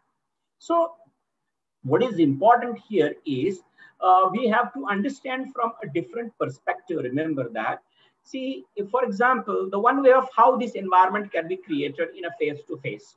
Attend the instructor's lectures. Instructor can resolve the queries based on the self-learning and group learning activities. Okay, he can make the students to participate in group activities or in classrooms. Peers, team can be, established, or peer team can always be available for them for giving out the information through e-resources. Collaborating, co-creating a new domain of knowledge, borrowing and accessing of the books can also be made from a different, digital libraries, as I mentioned it. So physical training, apprentices, internships can also be made a part of our, existing curriculums. Physical labs, hackathons, working on, maker spaces. These can also things be made a part of our, existing learning. So periodical assessment, summative tests, on-campus tests, these things can also be made the part of this entire environment, which you call this as the important environment about it. Anyway, so what I mean to say here is very importantly, coming to the next part is the assessment part. That is the what you call is assessment and evaluation in a blended learning. Okay, I'll go very quickly into it because the time is not allowing me to go for it. So, but definitely I'll go very quickly. This is also collaborated with the classroom teaching, which includes the online assessment like quiz, assignment, test, examination at regular intervals, and they can measure the outcome of it. You have a continuous comprehensive evaluation system can be encouraged through this system. Okay, and also you can focus on new ways of creating the examination system as per the new education policy, because new education policy is already stressing on the learner-centered education. Okay, than the curriculum or teacher-centered kind of an education that which we have. Maybe this is allowing us as well as the learner to think out of the box and to create the evaluative systems which may have a summative ways, which may have a formative ways also. Like for example, you have an open book examination. Or this is, I think, the conventional teacher or conventional learning system may not allow this one. But this is a very best way, and researchers have found out that there are lots of good results out of this. You have group examinations for even for your conventional theory papers also. You can make it anytime. You can spoken and speaking examination, the name of like Viva was and everything. You can do that, or you can conduct an examination of a student at his demand.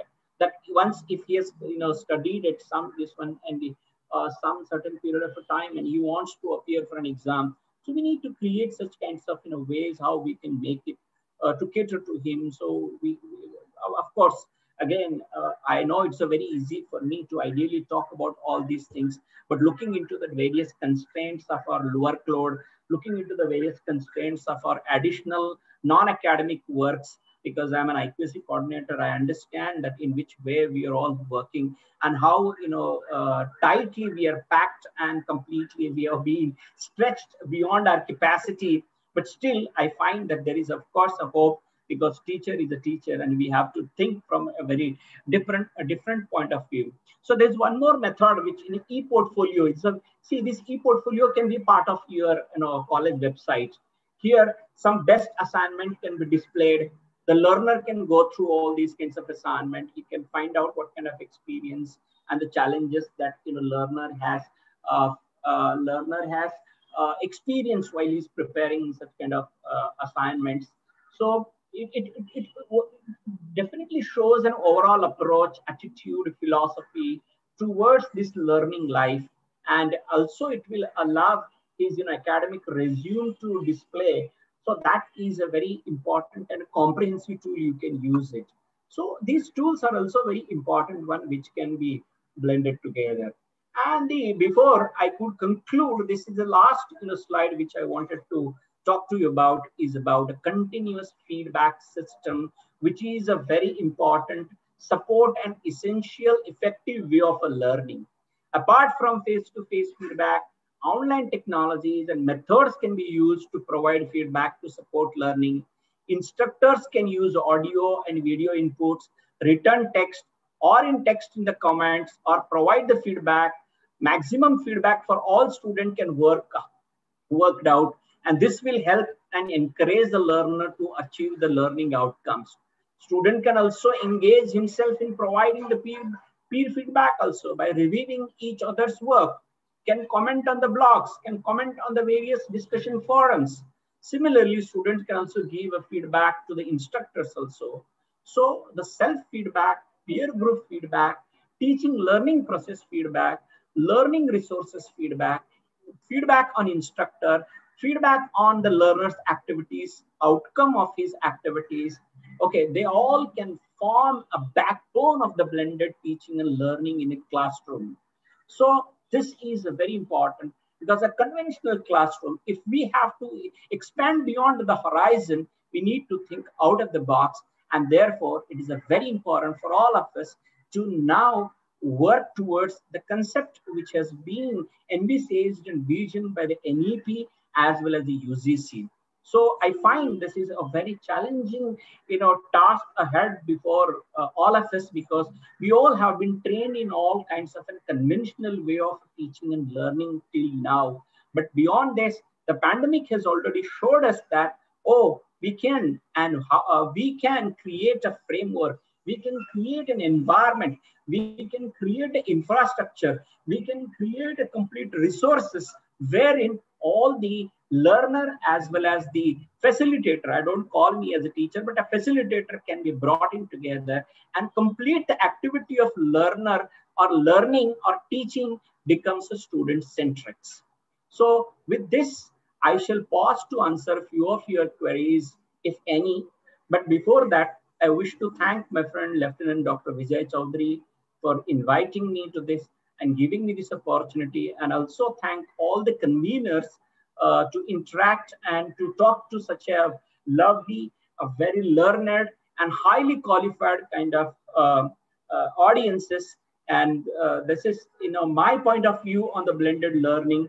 And I don't claim any kind of authorship on whatever the kind of a content that which I have, displayed in front of you. This is completely available in the public domain. I have just tried to combine it together and brought it into a form of a streamline, so that right from the concept of the blended learning and the ways how we can, create a blended learning with a conventional classroom, and then what are the various methods we can adopt it, and then how a feedback can be collected. So that's how, I tried to just bring it in front of you. And this is my humble, effort to present before all of you, because I'm a very novice learner. And I thank the organizer, the principals of the 3 colleges, the officials at the Bahinabai Chaudhary University, and then the English Teachers Association, those who gave me this opportunity to talk to you all. Thank you so much. Thank you, everyone. Jai Hind, Jai Maharashtra. So I'm here to answer your queries, please. Over to you now, the organizer. Thank you, sir. Thank you for your insightful presentation, where you have just focused all the important aspects of blended learning in the classroom. You also have emphasized and explore various kinds of ICT tools, many of which we don't know at the present, and that is what give the new perspective to the audience of this particular topic selected for the webinar. I am thankful to you, sir, for your nice presentation. Now, as the members of organizing committee have decided that this particular move of University Grants Commission affect the classroom environment. So in this regard, we have discussed and decided to take two opinions from the teaching community and student community. But due to some technical problems, students cannot join this webinar. So I just request one representative from teacher community, that is Dr. Sachin Andre, to present his views regarding this topic. Dr. Sachin Andre, sir. Good afternoon, everyone. Honorable Dean of Science Faculty, Science and Technology Faculty, Kavayitri Bahinabai Chaudhari, North Maharashtra University, Jalgaon. Principal Dr. R.S. Patil, Principal Dr. A.P. Khardar, Senate Member of Kavayitri Bahinabai Chaudhari, North Maharashtra University, Jalgaon. My Guru and Principal Dr. Rajendra Aire Sir, Board of Studies of North Maharashtra University, Physics. A national webinar on blended mode of teaching and learning jointly organized by Vidya Vikas Mandals, Sitaram Govind Patil College, Arts, Commerce and Science College, Sakri, J.K. Shah Adarsh College, Nijampur-Jaitane, in association with Kavayitri Bahinabai Chaudhari, North Maharashtra University, Jalgaon, English Teacher Association. Chief organizer of this national webinar, Dr. V.V.M'S sir. Convener of this national webinar, my friend, Dr. B.H. Chauhan. The resource person, Dr. Madhura Madam and Dr. Satyavan sir. Thank you for giving me an opportunity to put my views regarding to the theme of this webinar, blended mode of teaching and learning. There are certain points that must be considered. First is that of internet pact. We are living in the region where most of the population is below the poverty line. How the parents will manage these expenses? Suppose parents have a single mobile and two words are pursuing their study, then how they will be tackle this situation? In classroom teaching, various types of activity can be conducted face-to-face communication with the student in lacking in online mode. Major issue is of the internet connectivity. It always hunt when the student want to study.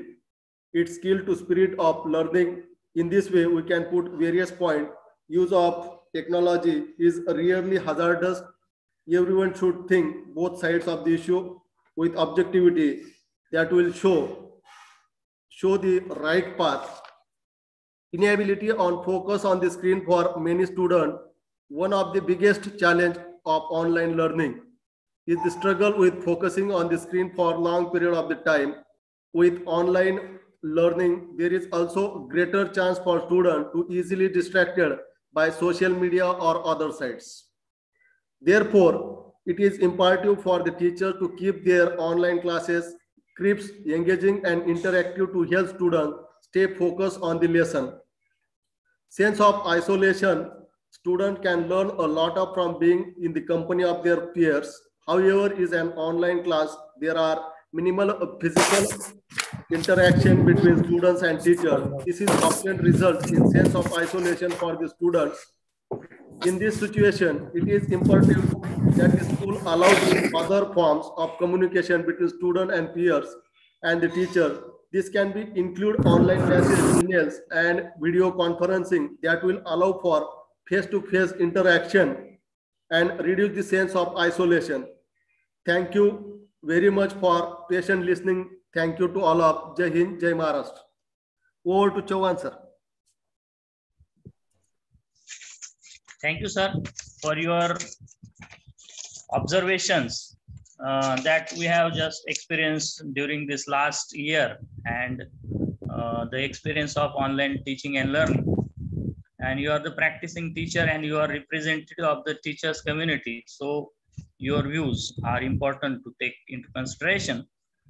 Now for the feedback from participants, overall feedback from the participants, I would like to invite Honorable Dr. Varsha Patil ma'am from Z.V. Patil College, Dhule. She is presently working as a vice principal.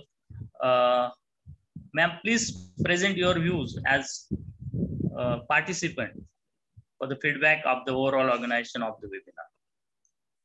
Dr. Patil ma'am.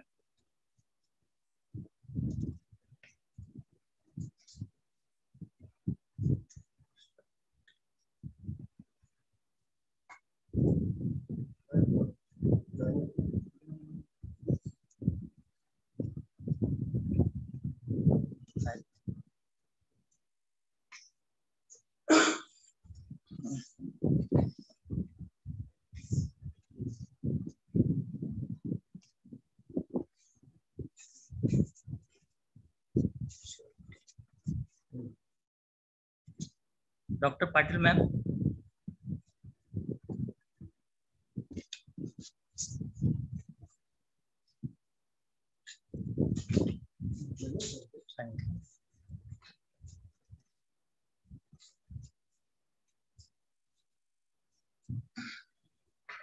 I hope she cannot join. So let us move to the last section of this webinar, and that is the valedictory function. And in this valedictory function, Principal Dr. R.R. Aire sir and Principal Dr. A.P. Khairnar sir both will guide us. So I would like to request Honorable Principal Dr. R.R. Aire sir, Principal of S.G. Patil Arts, Science and Commerce College, Sakri, to present his valedictory remarks. Honorable sir.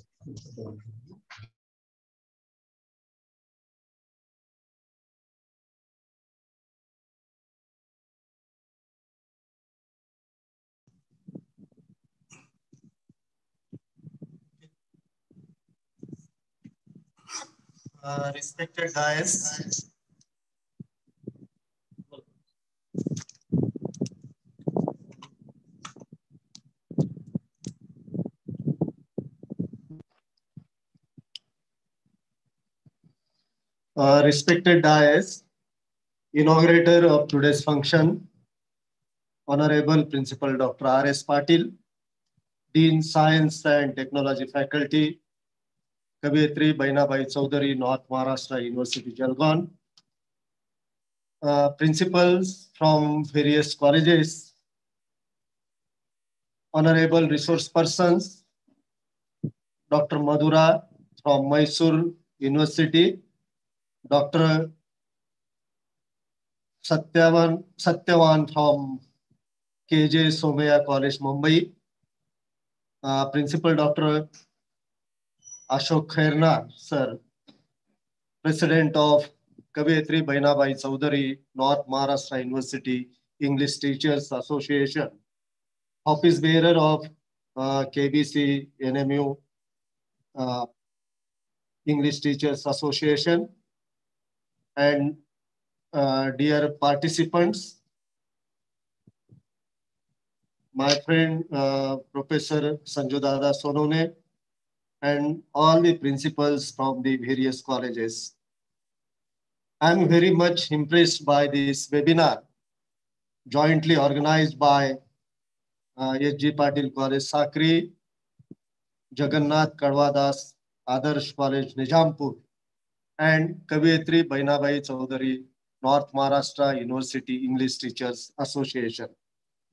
The association always organized the academic activities based on the recent topics.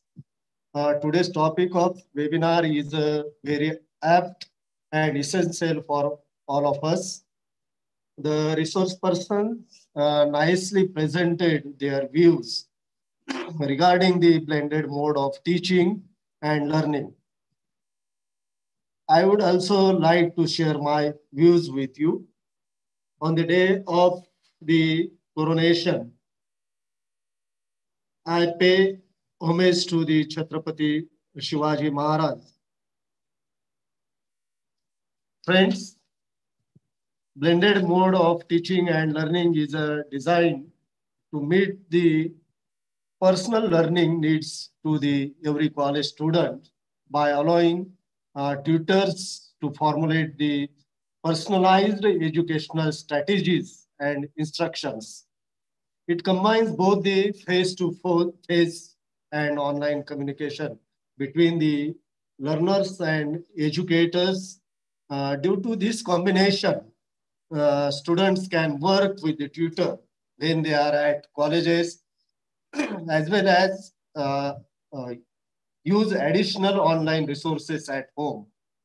And in class, they can ask teachers for some help and work on their projects and papers at home. Using online materials, having these materials at hand, they also used online methods of communication with the teachers to get the support and advice outside of the class. As we have already mentioned, the strongest side of the blended learning is an opportunity to give personalized instruction to every student, which caters their needs. Modern technology devices allows the trainers to reach the student across the classroom and the globe. Learners can benefit from all the comfort at digital material, and this can include from scholarly libraries to online essays database at any time they need. Students have a chance to communicate with the teachers using the video conferencing and other way of communication. And this adds to better collaboration between the tutors and students. However, this method also has many limitations, and the successful realization of the blended learning at the college depends on the number of factors. One of the key issue is the technological literacy, and which can be a real problem for the teachers. Not all digital resources are reliable and easy to use. Next issue is based on the geographical locations, because colleges which are established in rural parts do not have a good internet connectivity. Even some of them don't have a connectivity. Same goes with the student also. Student who belongs to the rural part don't have that much resources.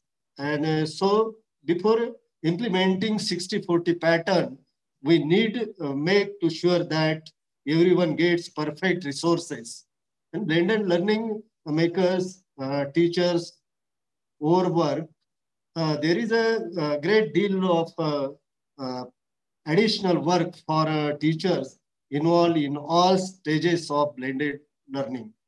They have to broaden their horizons, pick the most suitable syllabus, and apply the significantly more time and effort to find the right balance between the online and face-to-face learning. Unfortunately, not all of them are willing to do so. In process to make study easy, we are heading to make it more complicated and expensive.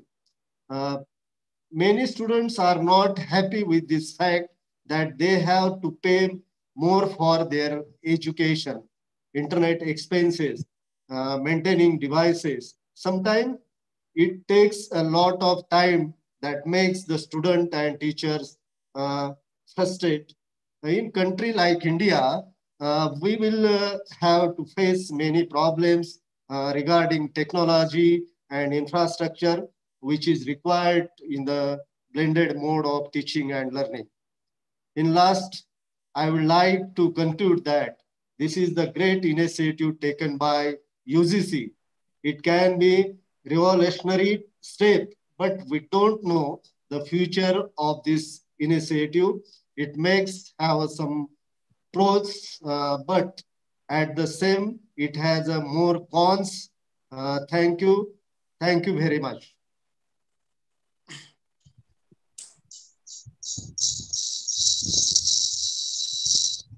Thank you, Dada Sahib, for presenting your valedictory remarks and your opinion regarding this new issue in the education field. Now, I would like to request Honorable Principal Dr. A.P. Kharnar sir to present his valedictory remarks. Principal Dr. A.P. Kharnar sir is also presently working as a Senate member in the Kavayitri Bahinabai Chaudhari North Maharashtra University, Jalgaon, and he is also renowned educationist, practicing administrator. So I would like to invite Honorable Principal Dr. A.P. Kharnar sir to present his valedictory remarks. Please, sir. Am I audible, sir? Hello? Ah, sir, you are audible, sir. Yes. Webinar organized by H.J. Patil College, Sakri and J.K. Shah Adarsh College, Nijampur in association with Kavayitri Bahinabai Chaudhari North Maharashtra University English Teachers Association. Inaugurator of this webinar, my friend, Honorable Principal Dr. R.S. Patil, Dean, Faculty of Science and Technology. Chief Organizer of this webinar, my friend, Honorable Principal Dr. R.R. Aire sir. Resource persons of this webinar, Professor Dr. Madhura, Professor Dr. Satyavan, Secretary of NMUCHA, Professor Dr. Vijay Bachau, Coordinator of this webinar, Dr. D.H. Chauhan, and who is the source of inspiration for all of us, Professor Dada Sahib Dr. Sanjay Sonone, and who has given fine feedback, who is our friend, Dr. Sachin Nandre, office bearers of Kavayitri Bahinabai Chaudhari North Maharashtra University English Teachers Association, teaching and non-teaching staff of H.J. Patil College and J.K. Shah Adarsh College, Nijampur-Jaitane, and dear participants. This webinar has become very much successful. But at the outset, I would like to express my gratitude to Honorable Principal, who is my friend, Dr. R.R. Aire sahib, for making collaboration with our Jagannath Kadwada Shah Adarsh College and Kavayitri Bahinabai Chaudhari North Maharashtra University English Teachers Association. Sir, this is our collaborative venture. And this collaborative venture is to on the current issue, which is the circular issued by University Grants Commission, that of blended learning. 40% is to be taught online and 60% is to be taught offline. And that concept is known as blended learning. That can be known as hybrid learning also. And on this issue, these three, agencies, these three institutes have made collaboration and have made this webinar very, very wonderful and as well as successful. That's why at the outset, sir, I congratulate H.J. Patil College as well as Jagannath Kadwada Shah College and NMUCHA, as well as my friend, Honorable Principal Dr. R.R. Aire sahib, for making this webinar very wonderful as well as successful. We have listened, two practicing guests, two practicing scholars. One is Madhura from Mysore and second is from Maharashtra, and he is Dr. Satyavan. Both have given their wonderful presentations on blended learning.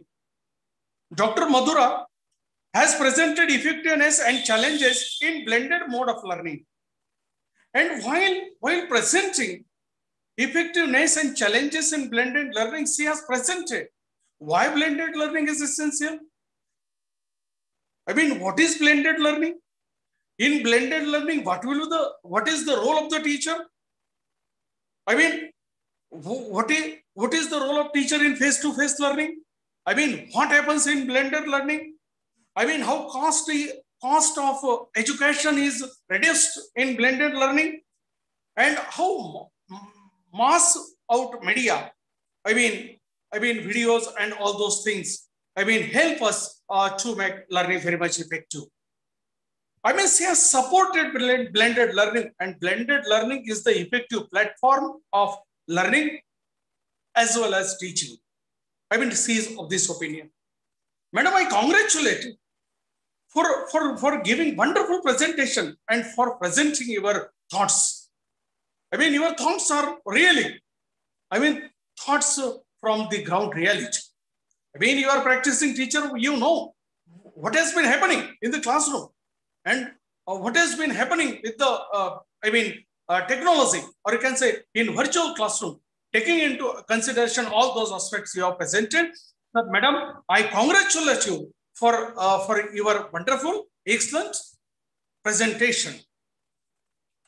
Honorable Professor Dr. Satyavan Bhangave has made very excellent presentation and very informative presentation. His presentation was on ICT tools in blended learning. His presentation covered almost all aspects. What are the tools of blended learning? What is learning management system and how learning management system helps us, or you can say creates interest, or you can say very much effective for teachers as well as students. For administration, all those aspects he has covered, including innovative initiatives, project-based learning, approaches in blended learning, classroom learning, as well as assessment and evaluation, as well as feedback in blended learning. All those aspects Dr. Satyavan has covered. Sir, I congratulate you for your very, very informative, very systematic, very studious, as well as scholarly presentation. Sir, we are really benefited by your presentation. You have covered almost all platforms. Their usage and their effectiveness, as well as their benefits, almost all points you have covered. That's why your lecture proved very, very, very, very useful to us. So congratulations to both of the, contributors in this webinar. You have contributed very nicely in this webinar. What we have been experiencing since 17 March 2020. We have been facing pandemic of COVID-19. And this COVID-19 is an adversity, but this adversity has created opportunity.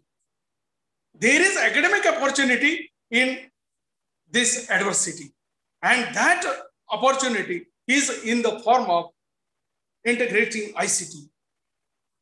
We people, university teachers, as well as college teachers, as well as students from urban as well as rural and tribal area, almost all have been using technology, not only using, but integrating technology. Technology has become the part of their life, has become the part of the teaching and learning system. And in this way, we have adopted technology due to COVID-19. This is academic opportunity in COVID-19 adversity. Dr. Sachin Nandre has rightly pointed out, he's the person who is teacher activist, and being teacher activist, he has rightly pointed out the constraints in online teaching system. When we talk of blended learning, I mean, we must talk of the merits and demerits, as Professor Madhura talked of merits and demerits, as Professor Satyavan has also discussed this issue in detail in the same way. I mean, Dr. Sachin Nandre has raised his voice, and he's a teacher and who is working in Hilly and Rural College. And while working in Hilly and Rural College, what are the constraints? What are the problems? What are the challenges? And he has rightly pointed out all challenges. I mean, the constraint of technology, the constraint of ICT literacy. I mean, the constraint of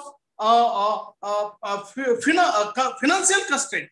I mean, can parents afford this technology for students?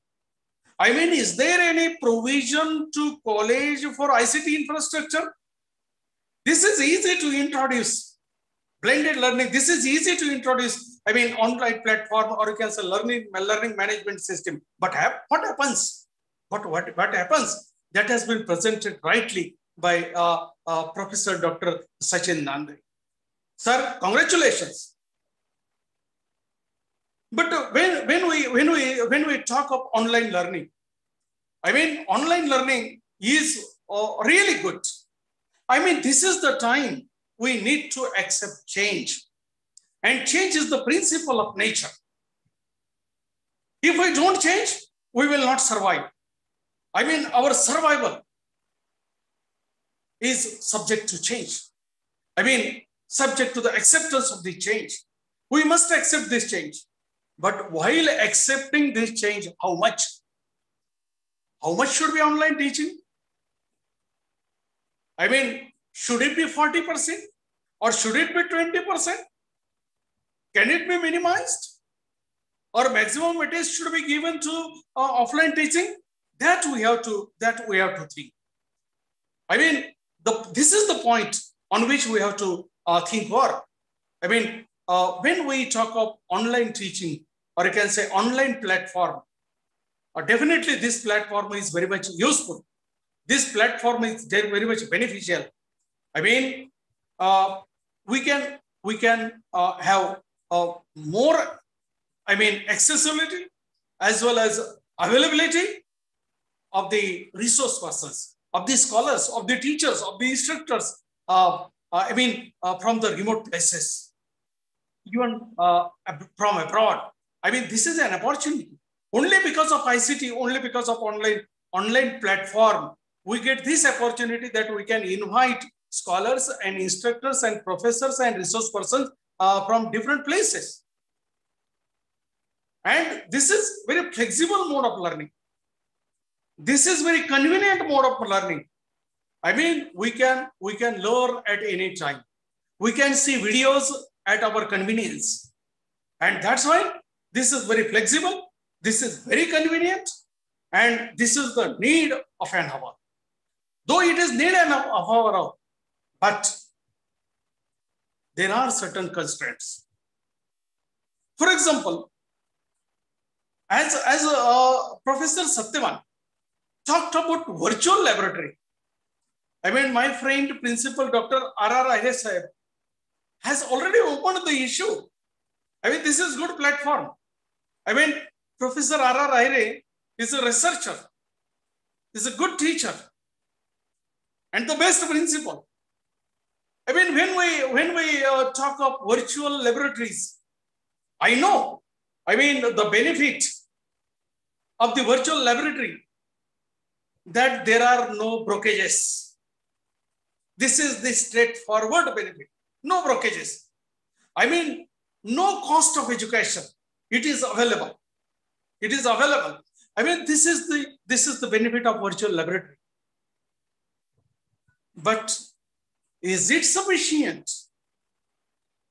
I mean, can it make the student research oriented? Can it impart thorough knowledge to students? That is the point on which we have to think. We have been living in India and we have been imparting education in India. We are the practicing teachers. Being practicing teachers, we know that What is education? In the words of Swami Vivekananda, education is the manifestation of perfection already in man. Education is the manifestation of perfection already in man. And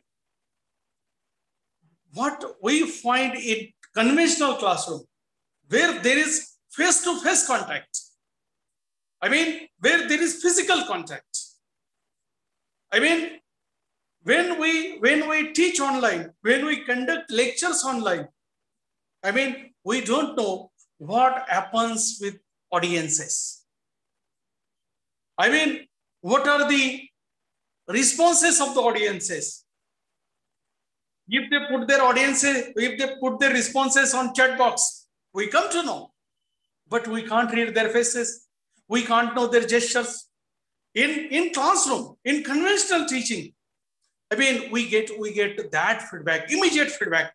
I mean, when we look at the faces of the students, we come to know that whether the things are going rightly, or whether the class is going rightly, whether the content is being delivered properly, that we come to know time to time. But in online teaching, I mean, the person is on screen, the teacher is on screen, and the students are away. And what students do? We have been watching that what happens sometimes, that that sometimes video and audio both are stopped, and teacher delivers lecture. It also happens.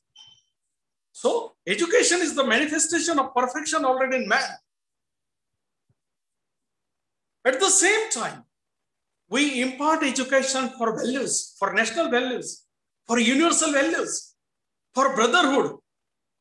For inculcating such values, we impart education. And ultimate aim is to build character. Confidence and character building is the ultimate aim of education. I mean, do we have any guarantee in online teaching that we can inculcate confidence? We can build character?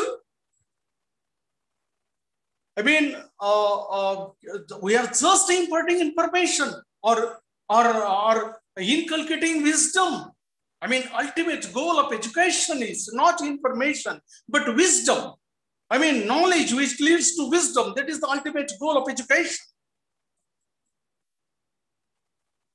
I mean, that is questioned in online education. That is questioned. I mean, good teachers, good resource persons, good platforms are available. As Professor Satyavan has pointed out, very nicely pointed out. I mean, information is available. Every type of information, every topic, every word, whatever knowledge is available in the universe, that is available at the fingertips through internet, through this online platform. But at the same time, the need of the classroom, the need of the offline teaching cannot be reduced. The weightage of the online teaching cannot be reduced.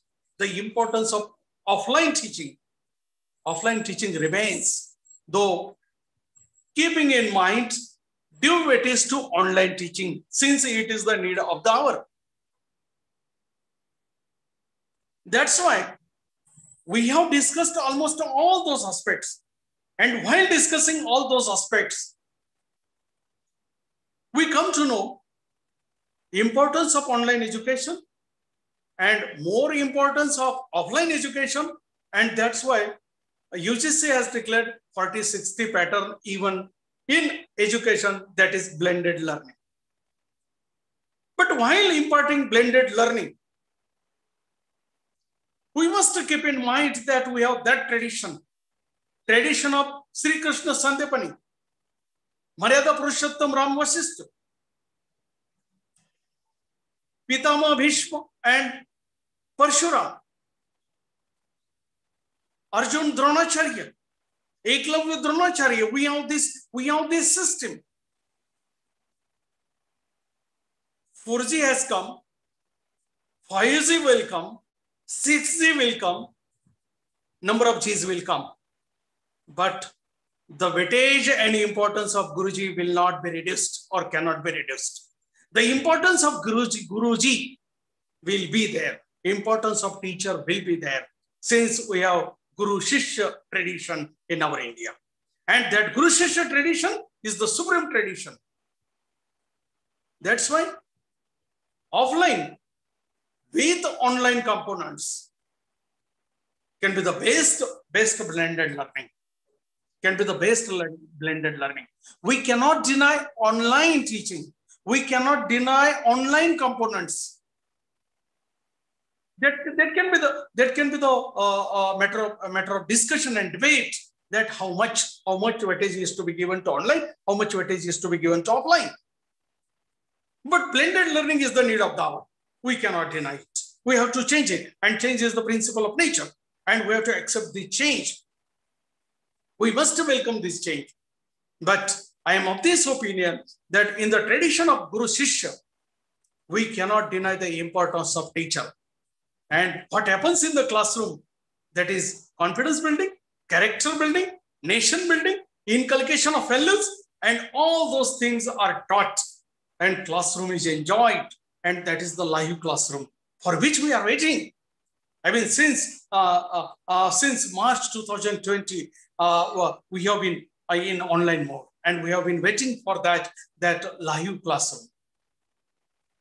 I mean, we have taken a lot of efforts to conduct all those. I mean, online classes, online examination, online tests, online quizzes, online competitions. All those things we have covered and we have done. I mean, now we have not only used technology, but we have integrated technology. So integration of technology has done, and we have accepted it in COVID-19. That's why I called in the beginning that academic opportunity in COVID-19 adversity. And this opportunity we have enjoyed. That's why blended learning is the need of the hour. I mean, we must recommend it. We must follow it. And this can be the good platform for comprehensive development, for holistic development of our students. And in order to make our class, or can say education system very powerful, we have to accept both online as well as offline. And this is the blended learning. A lot can be said about this, but on this occasion, I express my gratitude to Honorable Principal Dr. R.R. Aire Sahib for giving me an opportunity to be the valedictory speaker. And sir, I congratulate you for conducting very successful webinar. I also congratulate the office bearers of Kavayitri Bahinabai Chaudhari North Maharashtra University English Teachers Association for making this webinar very, very wonderful and successful. That's why I congratulate you, sir, and your team. I mean, team, the teaching and non-teaching staff, coordinator of H.J. Patil College, Sakri, and teaching and non-teaching staff, and honorable management of both the colleges for making this webinar very successful. I congratulate Professor Gnaneshwar Chauhan for taking great efforts, as well as Professor Dr. V.V.M'S for making this webinar highly successful. And I also congratulate Dr. Vijay Chaudhari for making available, renowned resource persons to contribute to this webinar. And I congratulate almost all those who are behind this webinar, those who have made this webinar was very successful and wonderful, and a good discussion. Happened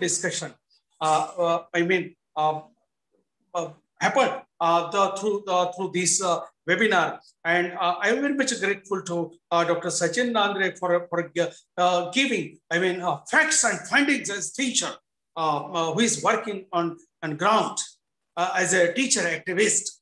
So that's why I congratulate him also. And once again, I congratulate all of you, sir. And I thank you. And I thank all participants for giving overwhelming response for this webinar.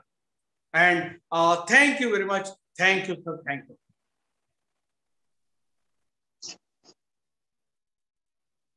Thank you, sir, for your meditative exploration on the topic and introspective remarks. And you have just covered everything, whatever happened in this webinar. I am very thankful to you. Now let me move to the last section of the webinar, and that is the vote of thanks. On behalf of Vidya Vikas Mandal's Sitaram Govind Patil Arts, Science and Commerce College, Nijampur-Jaitane, Shah Adarsh College, Nijampur-Jaitane, and office bearers of Kavayitri Bahinabai Chaudhari, North Maharashtra University, English Teachers Association. I would like to extend my gratitude towards Honorable Principal Dr. R.S. Patil sir for being with us and being with us as an inaugurator of the webinar and for his valuable guidance. I am also thankful to Honorable Dr. Madhura ma'am and Honorable Dr. Satyavan sir for their wonderful sessions, introspective sessions, and they have discussed pros and cons of this theme of the webinar, for giving their precious time and their insightful sessions. I am also thankful to Principal Dr. A.P. Khairnar sir and Principal Dr. R.R. Iyer sir, not only for the valedictory remarks, but also for the encouragement to organize such webinars on recent and relevant topics. They are always inspiring force behind all these activities. So I am thankful to both of them, sir. I would also like to thank all the office bearers of Kavayitri Bahinabai Chaudhari, North Maharashtra University, Jalgaon. Special thanks goes to Honorable Professor Dr. Sanjuda Sononi. He is always an inspiring force for all the teaching fraternity. Dr. Anand Patil sir, Vice Principal of the college. Honorable principals of various colleges in the area of North Maharashtra University for their online presence. I am also thankful to Dr. V.V.M'S sir for his wonderful introductory speech. My special thanks goes to Dr. Sachin Nandre sir for providing his fruitful opinion on this topic. I would like to thank my friend Dr. Vijay Chaudhary sir from GTP College, Nandurbar, because he has just make communication with the resource persons, and without any hesitation, both honorable resource persons have given their consent. So I must thank Dr. Vijay Chaudhary sir for this support.